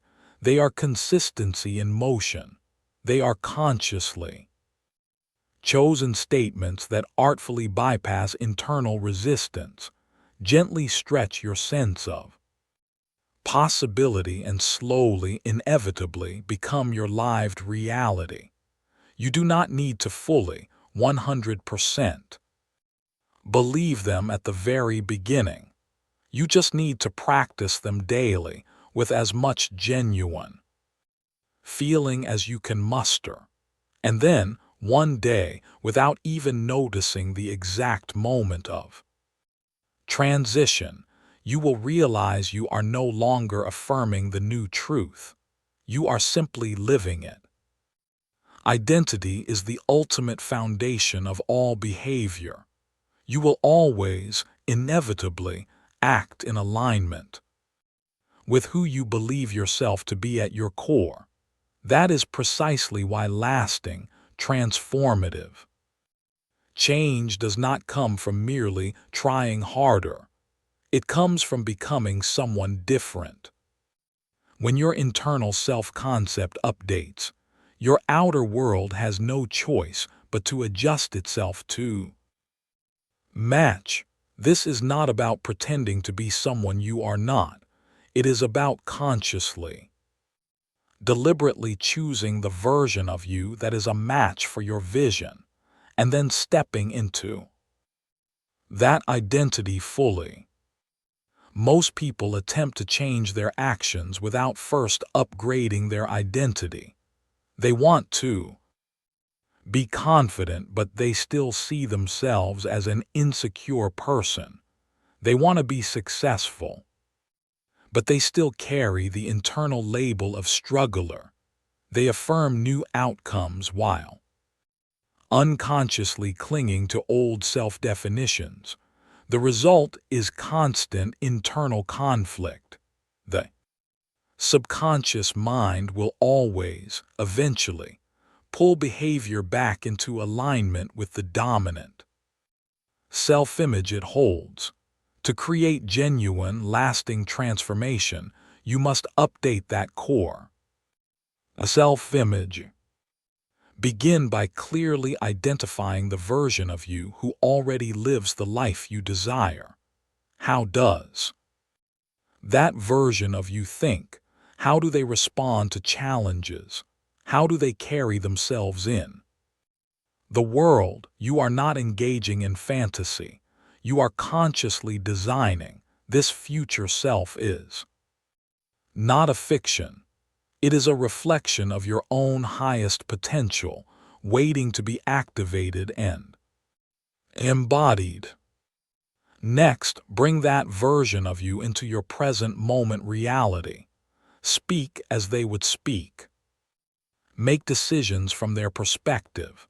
Dress, walk, and breathe the way they would, not to pretend or deceive, but to train your entire system, mind and body, to normalize this new identity. The brain, through the magic of neuroplasticity, doesn't know the difference between a vividly imagined state and a physically real one. So when you embody the future you actively collapse the psychological distance between your current self and your desired self. Be incredibly mindful of the language you use to describe yourself. Every time you say, "I'm just not good with relationships," or "I've always been an anxious person," you are actively reaffirming the old identity. Your words are powerful declarations to your subconscious. Consciously redirect them. Start saying, "I am learning how to create deep, meaningful connections," or "I am becoming more grounded and peaceful every single day." These statements do not deny your current experience or your past. They honor your conscious direction and your commitment to growth. It is perfectly normal to feel internal resistance. You might hear the old, familiar voice that says, "Who do you think you are?" That voice is not the voice of truth. It is the voice of your comfort zone protesting the unfamiliar territory you are entering. Keep going. The new identity becomes stable and integrated through consistent repetition and conscious choice. Each time you respond as your future self would, you strengthen the new neural pathway. This process is not about putting on a costume. It is a profound remembrance. You are not becoming someone else. You are reclaiming a more empowered, authentic version of who you already are at your essence. Identity is not fixed. It is fluid, flexible, and always available for an upgrade. Decide who you are, embody it daily, and let your actions become a natural, effortless extension of your chosen identity. When the inner shift takes root, the outer world will mirror it back to you with stunning precision. You are not here to change your life through force. You are here to become your next self through alignment. The update is ready for installation. Step into it now. Your brain does not cleanly distinguish between what is vividly imagined and what is actually experienced. This is not a poetic notion. It is a neurological fact. Mental rehearsal, when done with sufficient detail and emotional intensity, activates the same neural circuits as performing the action in physical reality. That means you can actively train your brain to believe, to behave, and to respond like your future self, long before your external reality has fully caught up. You don't have to wait until you feel confident to begin acting with confidence. You don't have to wait for external success to feel successful on the inside. You rehearse it first, internally, until it becomes your new natural state. Elite athletes have used this principle for decades. They visualize the perfect swing, the exact landing, the flawless shot, not just once but thousands of times. Why?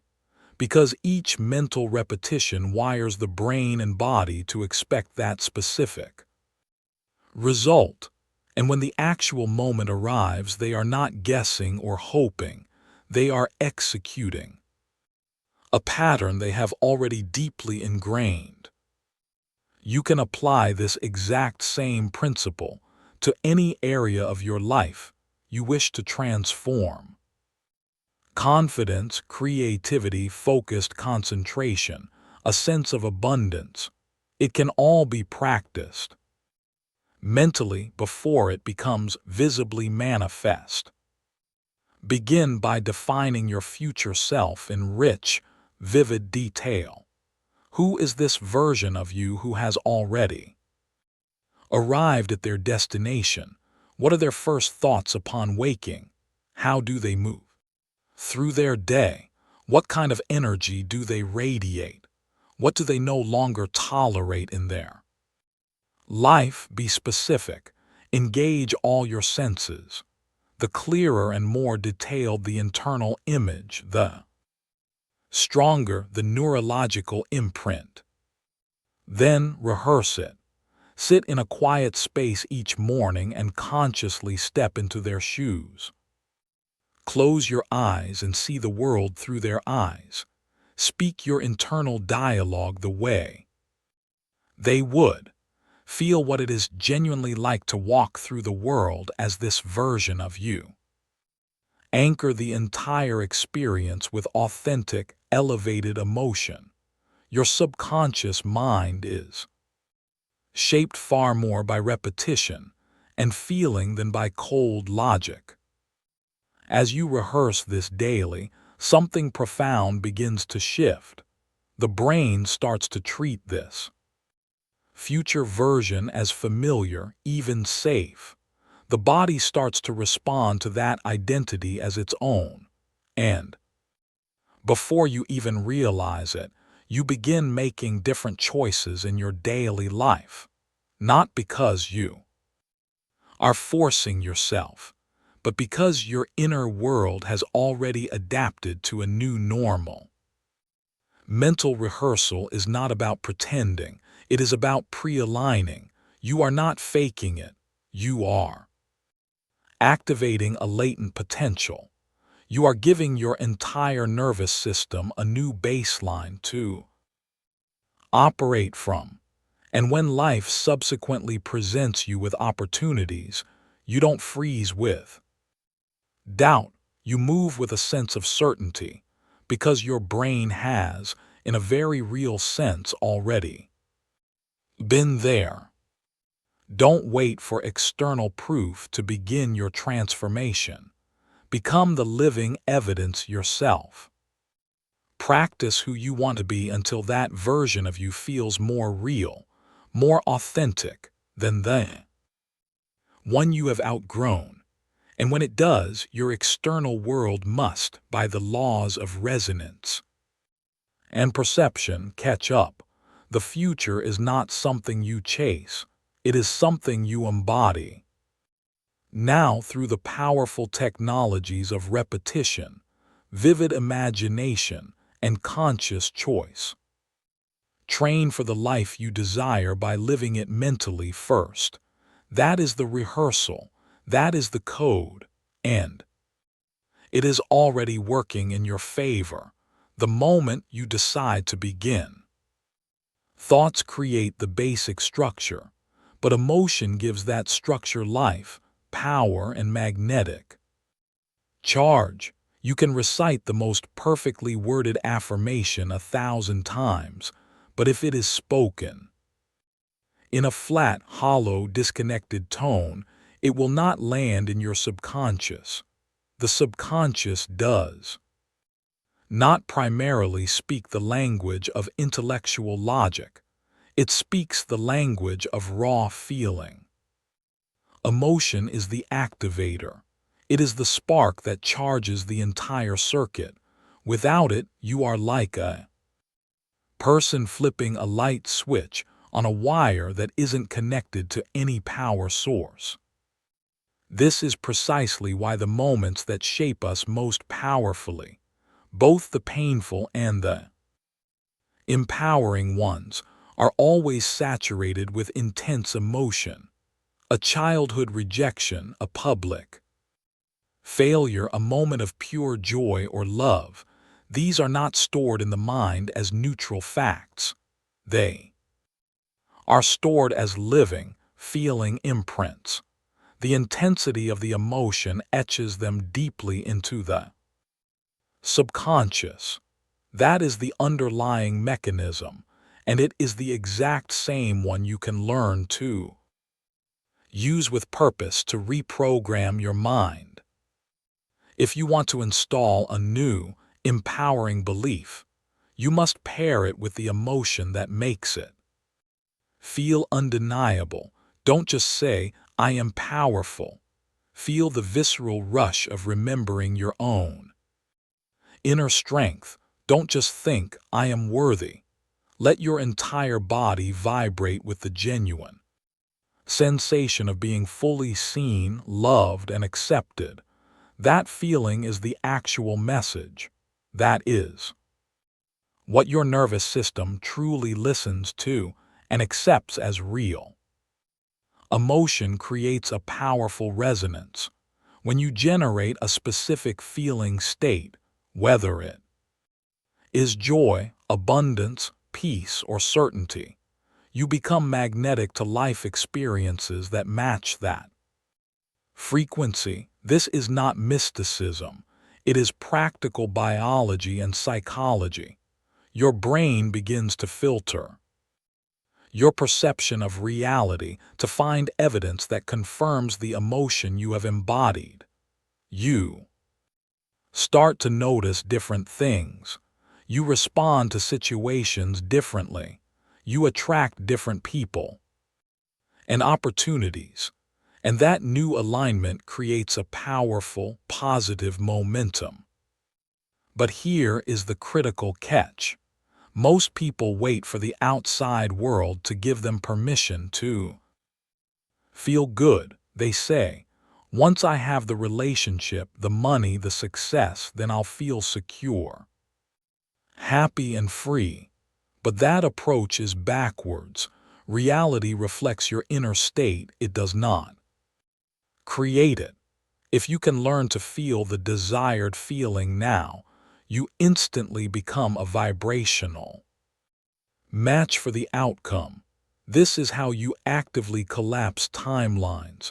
You stop waiting for your life to change. You start being the change from the inside out.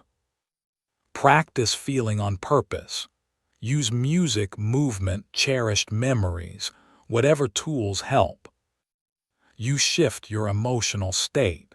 Create a morning ritual where you deliberately flood your body with the specific emotion you want to live in for the day. Let that chosen feeling be your starting point, not the thought, but the feeling itself. Then move through your entire day from that energetic foundation. If you stumble, if old emotions surface, that's good. It means you are in the process of active rewiring.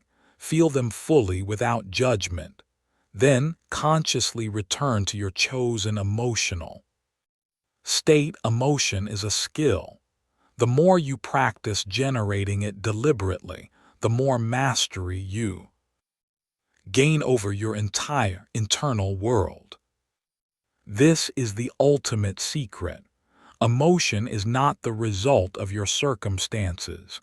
It is the cause of them. It is the living code. And the moment you consistently feel as if your desire is already true, the world has no choice but to begin organizing itself to match that signal. Your emotions are not just fleeting feelings. They are powerful creative frequencies. Choose yours wisely. Live from them boldly. And watch in awe as your reality rises to meet you. Feel the future now, and it must appear. Change always begins with awareness, but it is solidified, made permanent through relentless repetition. If you want to make a new belief stick to become your automatic truth, you have to anchor it physically, emotionally, and neurologically. Your mind is constantly scanning your experience, deciding what to repeat, what to normalize, what to turn into an automatic program. Triggers, daily rituals, and environmental cues become the language your subconscious understands and obeys. You are not just thinking new thoughts, you are actively teaching your entire system to expect them. An anchor is anything that reliably links a desired internal state to a consistent external signal. It could be a specific gesture, a spoken word, a time of day, or even a particular item you wear or touch. When this signal is repeatedly paired with a powerful emotional state, it becomes a shortcut back to that state. Your brain says, "Oh, I remember this. This is the feeling of peace." Or this is the feeling of confidence. And you shift almost automatically. The more often you consciously activate the anchor, the more reliable and instantaneous the shift becomes. Imagine you start each morning by placing your hand over your heart, taking 3 deep breaths and saying quietly, "I am safe, I am powerful, I am grounded." At first, it is a conscious Practice, but after days and weeks of consistency, the simple gesture of hand to heart becomes an immediate entry point into the state itself. You're not just saying the words, you are reminding your entire body of a reality it has deeply felt before. That is the power of effective anchoring. You are conditioning your system to recognize and access your new truth.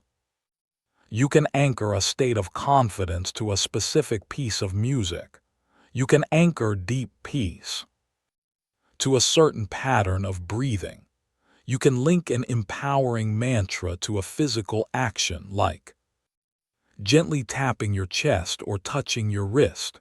Over time, these small, deliberate actions become powerful access points. They give you a tool for control in moments when your old programming might otherwise hijack your response.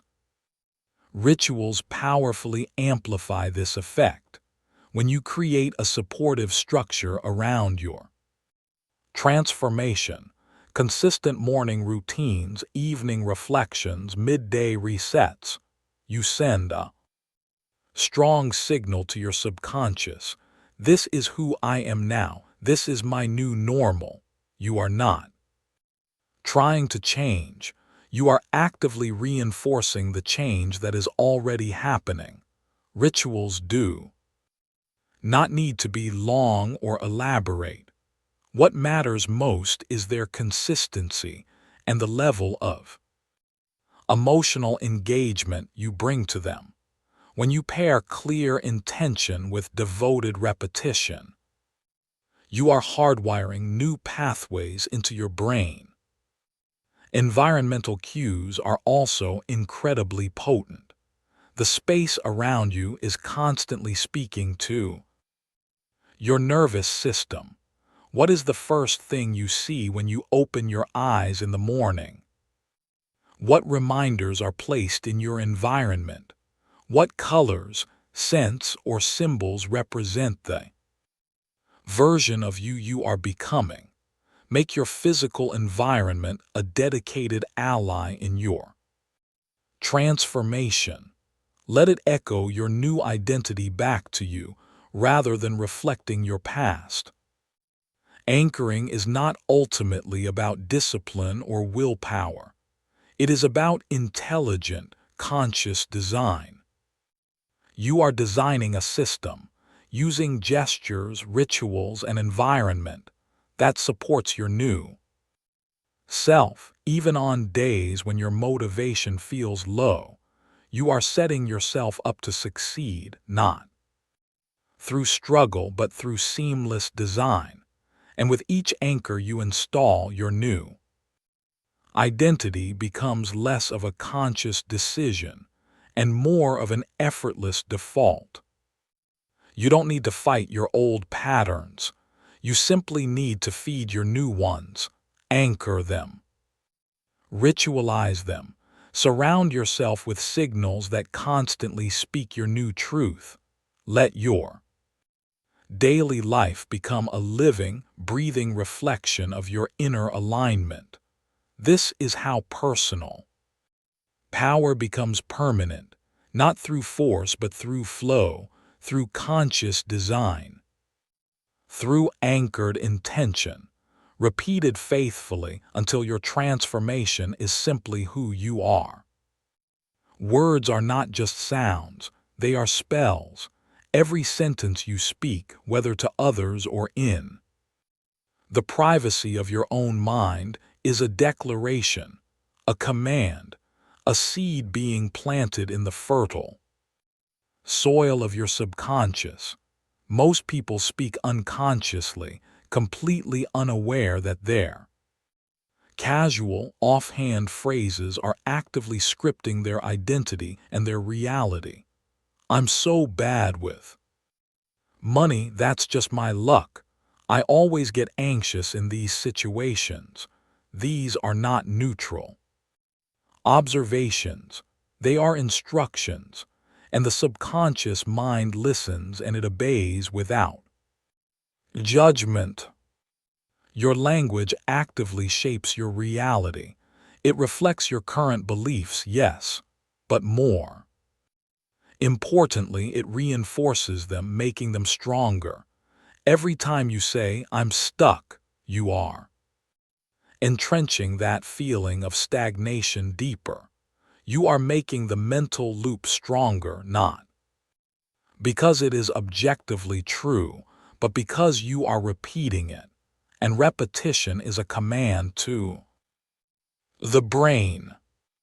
Thought hygiene begins with the simple but profound act of noticing what you are saying when you think no one is listening, including yourself. Start by truly listening to your own speech. Track the phrases you automatically use to describe your emotions, your challenges, your self-image. Do your words empower you or diminish you? Are they focused on the past or oriented toward the future? When you catch a disempowering statement, don't shame yourself for it. Gently reframe it. Instead of "I can't handle this," try "I am learning how to navigate this effectively." Instead of "I'm completely overwhelmed," try "I have a lot to process right now, and I am finding my clarity." Step by step. Language is wonderfully malleable. You don't have to lie to yourself about your current experience, but you can consciously stretch your vocabulary to create space for growth and possibility. Say, "I'm in the process of," instead of "I never." Say, "I choose to," instead of "I have to." These subtle shifts may seem small, but they open neural doors that were previously locked shut. They create mental flexibility. They make transformation feel accessible and possible. Be highly intentional with the labels you use for yourself. When you say, "I'm just an overthinker," you are cementing that role as a permanent identity. But when you say, "I am practicing the skill of presence," you are inviting a new, more flexible identity to emerge. The words you consistently use to describe yourself become self-fulfilling prophecies. If you desire a new reality, you must write a new internal and external script. This principle also applies powerfully to how you speak about other people and the world at large. When you say, "People can't be trusted," you are filtering your entire life experience through a lens of suspicion. When you say, "There is always an opportunity in every challenge," your mind will instinctively start looking for it. The words you use don't just describe your experience, they actively direct it. Thought hygiene is a daily, moment-to-moment practice. It is not about censorship or positive thinking dogma. It is about conscious creation. You don't need to be perfect. You just need to be aware. And with awareness comes the immediate power to pivot. Use language that is a match for your future, not an echo of your history. Choose words that point you forward toward your desired destination. Speak life into your deepest desires. Frame your setbacks as valuable lessons. Celebrate your growth out loud to yourself. Your words are not just meaningless sounds, they are powerful signals. They are actively programming your brain, influencing your emotional state, and shaping your behavior. Clean them up, elevate them, make them sacred, because every time you speak, you are writing another sentence in the story of who you are. And it is never, ever too late to choose a better, more empowering script. Beliefs are not facts, they are decisions. Sometimes they were made consciously, but far more often they were inherited without your conscious consent or even your awareness. You absorb them from parents, teachers, your culture, from traumatic experiences, and from sheer repetition. Over time, they became so familiar, so comfortable, that they began to feel like undeniable truths. But what most people never realize is that belief at its core is a choice. You are allowed, you are empowered to examine every single thing you believe about yourself, about other people, about life itself, and to decide consciously whether it belongs in your mental framework. If it does not serve your highest good, you can replace it. Your mind is a gate, and you are the gatekeeper. But if you do not consciously choose what comes through that gate, the world will choose for you. Every news headline, every passing opinion, every critical voice becomes another brick in a belief system you never consciously agreed to build. That is why stepping into your mental sovereignty means becoming fiercely intentional about what you allow to take root in your mind. Not every thought deserves a home. Not every belief deserves your allegiance. Start with the big, foundational beliefs. What do you truly believe about your inherent worth? Your potential, about love, about money, about your health? Are those beliefs empowering, expansive, and aligned with the life you desire to live? Or are they inherited, outdated, and rooted in fear? If a belief limits you, constricts you, it is not truth, it is programming, and programming can be consciously rewritten. Once you identify a belief that no longer serves you, challenge it with curiosity. Ask yourself, where did this belief originally come from? Who benefits if I continue to hold this belief? What if the direct opposite were just as true or even truer? This interrogation is not about self-blame or shame, it is about liberation. You are not trying to erase your past. You are reclaiming your innate power to think for yourself. Then install a new belief on purpose. Choose one that is in clear alignment with your vision for your life. Repeat it with genuine conviction and emotion. Anchor it in your body through sensation. Visualize it as already being your current reality. At first, the old belief will likely fight back. That is okay and expected. Familiar does not mean true, it just means well practiced. And you are now practicing something new, something better. Every single time you consciously choose your new belief over the old one, you strengthen your authority over your inner world. You stop outsourcing your self-image to external voices. You stop confusing familiarity with truth. You become the author of your own mind. Beliefs are not set in stone. They are fluid, flexible, and entirely subject to your conscious revision. You do not need a mountain of external evidence to start believing something new. The evidence will come to you after you make the choice. Your mind and then your life will follow your dominant belief, not the other way around. You get to decide what stays. You get to choose what leads. You get to be the conscious architect of your entire internal landscape. This is what it truly means to become sovereign in your own life. And from that place of sovereignty, anything and everything becomes possible. You've done the work. You've challenged your old patterns, shifted your internal self-talk vividly, visualized your future self, and installed new, empowering beliefs. But change does not become permanent until it is fully lived. Transformation becomes real, not when you understand it intellectually, but when you embody it completely.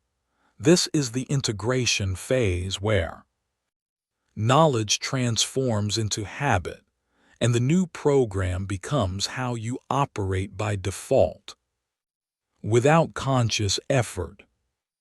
Living from the new program means acting as if the transformation has already been fully accomplished. It is no longer about working to become. It is about behaving as the person you have already chosen to be. That means your decisions, your boundaries, your daily rituals all now stem naturally from this new internal blueprint. You don't wait for external proof or validation. You become the living proof. Start with the small, everyday moments. If your old self would have hesitated, your new self takes the step. If your old self would have apologized for simply existing, your new self stands tall, owning their space. These are not performances for others. They are internal recalibrations. Each time you respond from your updated identity, you rewire your nervous system to recognize this new version as familiar, safe, and normal. Integration requires loving consistency, not rigid perfection. You will have moments, even days, where the old programming tries to reassert itself. That is not failure, it is feedback. Use those moments to gently reinforce your commitment. You can say to yourself, "That was my past self speaking. I no longer follow that old script." Then, calmly and firmly return to your chosen state. The fastest way to lock in transformation is through aligned action. You can meditate, affirm, and visualize for hours, but until you move your body and make decisions in accordance with your new beliefs, the change remains unstable, floating in the realm of idea. Action is the signal that tells your subconscious, "This is real, this is who I am now." When you speak your truth, set a healthy boundary, or take a calculated risk, your entire being gets the message. Support this new program with a supportive environment. Surround yourself with physical cues that constantly reinforce your new identity. Shift your living space, your daily habits, even your physical posture. Let everything around you become part of the new empowering code. When you align your outer world with your inner shift, you create a powerful coherence. And coherence makes lasting transformation not just possible, but inevitable. You do not need to keep proving yourself to anyone. You do not need to hustle to become worthy. You already are worthy. Living from the new program is about relaxing into the truth you have consciously chosen. It is not a performance for an audience. It is a quiet, profound remembrance, a return to the version of you that has been waiting within you all along, ready to lead your life. There will be tests and challenges, not to punish you, but to help you embody the new model. Under real-world pressure, each test is an invitation to respond as your future self. And every time you do, the past version loses a little more of its power. The new program roots itself deeper into your core. This is how you create unstoppable momentum that lasts a lifetime, not through exhausting effort but through graceful alignment, not by trying to be someone else but by fully, authentically showing up as who you really are every single day. Your life is not happening outside of you. It is unfolding through you. Every belief, every assumption, every persistent thought projects itself outward and shapes how you experience the world. This isn't just philosophy, it is perception in motion. The lens of your mind colors everything you see. The patterns you carry internally organize what you notice, what you attract, and what you interpret as real. Life becomes a mirror reflecting back not objective truth, but your own perspective. You think you're responding to reality, but more often, you're responding to your mental model of it. If you believe people are fundamentally untrustworthy, your mind will actively notice betrayal and overlook loyalty.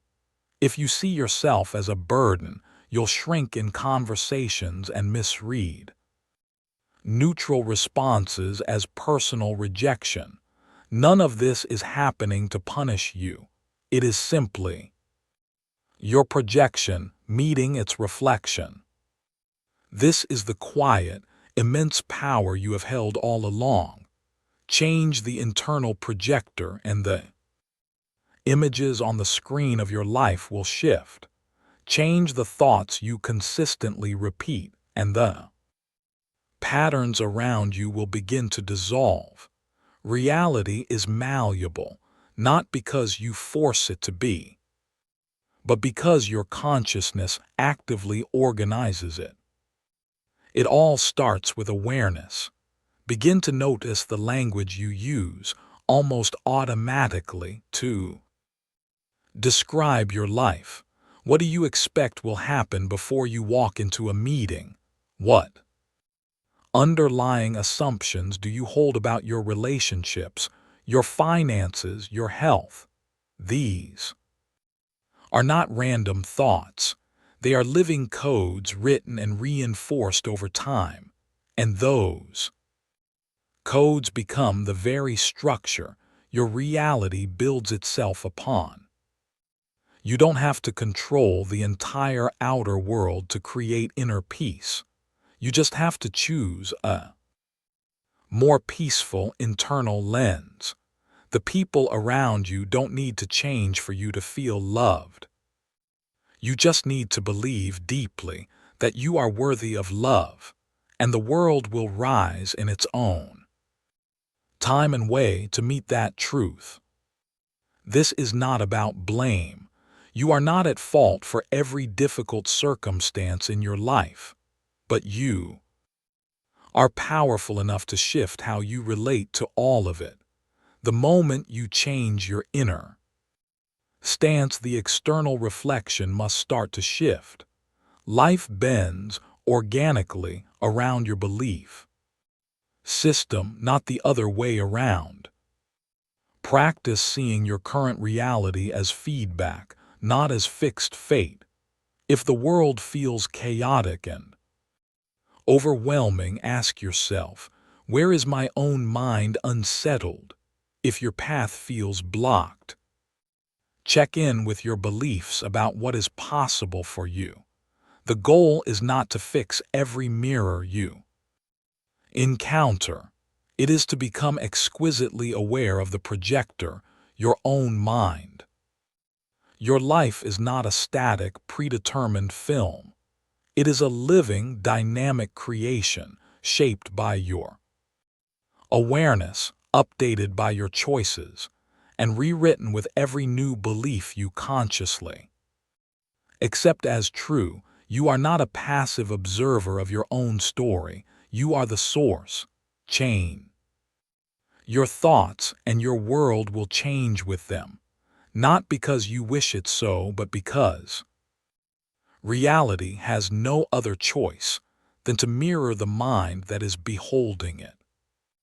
Every shift you make internally sends ripples outward into your world.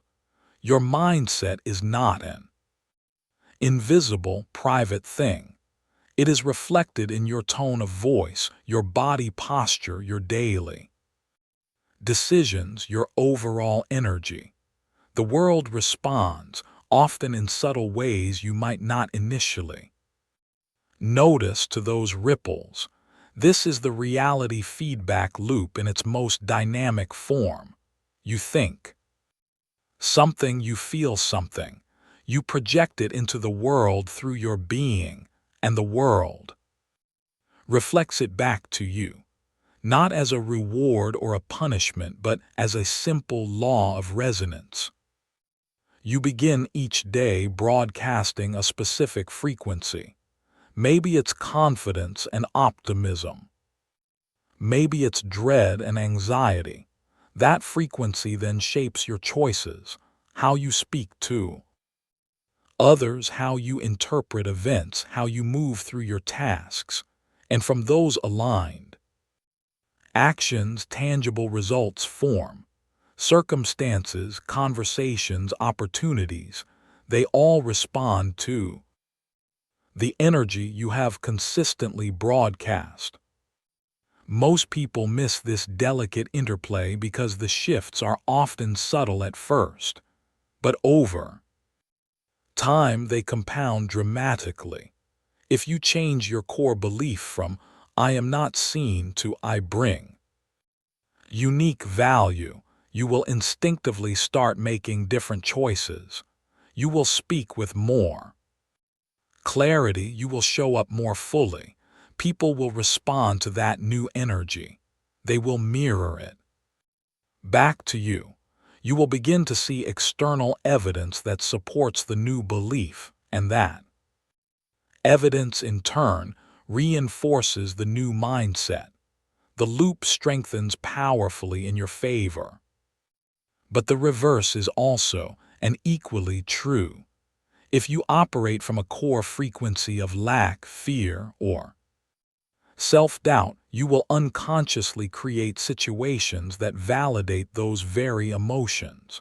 You might self-sabotage an opportunity, hold yourself back from speaking up, dismiss genuine compliments, or interpret a success as a mere fluke. Then you say to yourself, "See, I knew it. This is just how it is for me." That is the old limiting feedback loop, and it is exhausting to maintain. To consciously shift the loop, you must become the scientist of your own experience. Pick one specific mindset you want to install. Perhaps it's worthiness, clarity, or abundance. Then commit to living from it for just one day. Embody it fully. Speak from it. Make decisions both big and small as if it were already an absolute truth. Throughout the day, become a gentle observer. Notice how the world responds to you. What changes in your interactions? What synchronistic events occur? What doors, previously invisible, seem to open? This practice provides you with direct, personal evidence that your internal world is the primary shaper of your external experience. It demonstrates that mindset is not just an inner tool, it is a magnetic field. And when you change your inner stance, life has no choice but to rearrange itself to match your new frequency. Don't look for dramatic, overnight confirmation. Watch for the subtle shifts, a kinder conversation than you expected, a solution that appears with surprising ease, a moment of profound peace in a situation that once would have triggered you. These are the authentic signals that the new loop is working. Your job is to notice them Acknowledge them with gratitude and then keep going, keep embodying. The more consistent your chosen mindset, the more stable and powerful the feedback becomes. Life stops feeling random and chaotic because you are no longer merely reactive to it. You are leading it from the inside out. The loop transforms from a mechanism of survival into a tool of conscious creation. You are not at the mercy of life's randomness. You are in a constant, dynamic conversation with it. Every thought, every belief, every conscious choice is a message you are sending. Reality is always listening, always reflecting. And when you start speaking from the truth of your highest self, the world has no choice but to echo back a higher, more aligned version of itself. Track the feedback, adjust your internal state accordingly, and watch with a sense of wonder as your life begins to consistently confirm the beautiful truth you have chosen to live. If this resonated with you, please support the channel by liking this video and subscribing to Winds of Thought for more content to guide your journey. Thinking about change will never be as powerful as becoming the change itself. Your mind can imagine the life you want, visualize the perfect outcomes, and script all the right affirmations. But until you fully embody that change, nothing in your external world will shift in a lasting way. Embodiment is the signal. It tells the universe, your nervous system, and everyone you meet, this is who I am now. And when that signal is clear, consistent, and congruent, life cannot help but reflect it back to you. Embodiment is not about pretending to be someone you're not. It is the state of full alignment. It is when your thoughts, your emotions, and your actions all point in the same unified direction. You stop saying, "I will be confident someday." Instead, you ask yourself, how does the confident version of me walk into this room today? You stop trying to think your way into a state of abundance and start moving, speaking, and making choices like someone who knows, in their bones, that abundance is their natural state. The shift happens when you take the identity you've been visualizing and you bring it down into your body. You wear it, you breathe it. You let it shape your posture, your energy, your instant responses. This is not a performance for an audience. It is a practice for yourself. And practice, through repetition, creates familiarity. Familiarity over time becomes your default. Your subconscious mind does not respond to what you want to be true. It responds to what you normalize as true through consistent embodied experience. If you keep saying, "I am successful," but your body carries the tension and posture of scarcity, the message you are sending is mixed and weak. But when your breath is deep and steady, your shoulders are relaxed and open, and your tone of voice is rooted in certainty, your entire being broadcasts, "Success is who I am." That unified signal creates a powerful resonance. It draws matching circumstances, people, and opportunities into your field. This is why living as if is not a form of self-deception. It is a formative practice. You are not lying to yourself. You are telling your deepest truth in advance. You are reminding your body of a reality that your mind already accepts. And when both mind and body are in alignment, your energy becomes undeniable. Start with small, manageable steps. Ask yourself, how would the future me handle this? Conversation. What would they say no to? What would they prioritize without guilt? Each choice you make from that embodied state strengthens the signal. You begin to trust yourself in a new way. You act with more innate clarity, and those around you will feel the shift, even if they can't articulate it. The world responds to coherent energy, not to frantic effort. Embodiment is the sacred space where belief meets behavior. It is where change becomes visible, tangible, real. Not because you are forcing it to happen, but because you have finally decided to live it. When you show up as if your desired reality is already yours, you actively collapse the gap between intention and manifestation. You don't need to prove anything to anyone, you just need to be it. Let your presence speak louder than your goals. Let your daily choices reflect the identity you have already claimed. This is how the new version of you takes root and flourishes, not just in the mind but in the body, not in thought alone but in action. Live it now, embody it now, and reality will have no choice but to follow.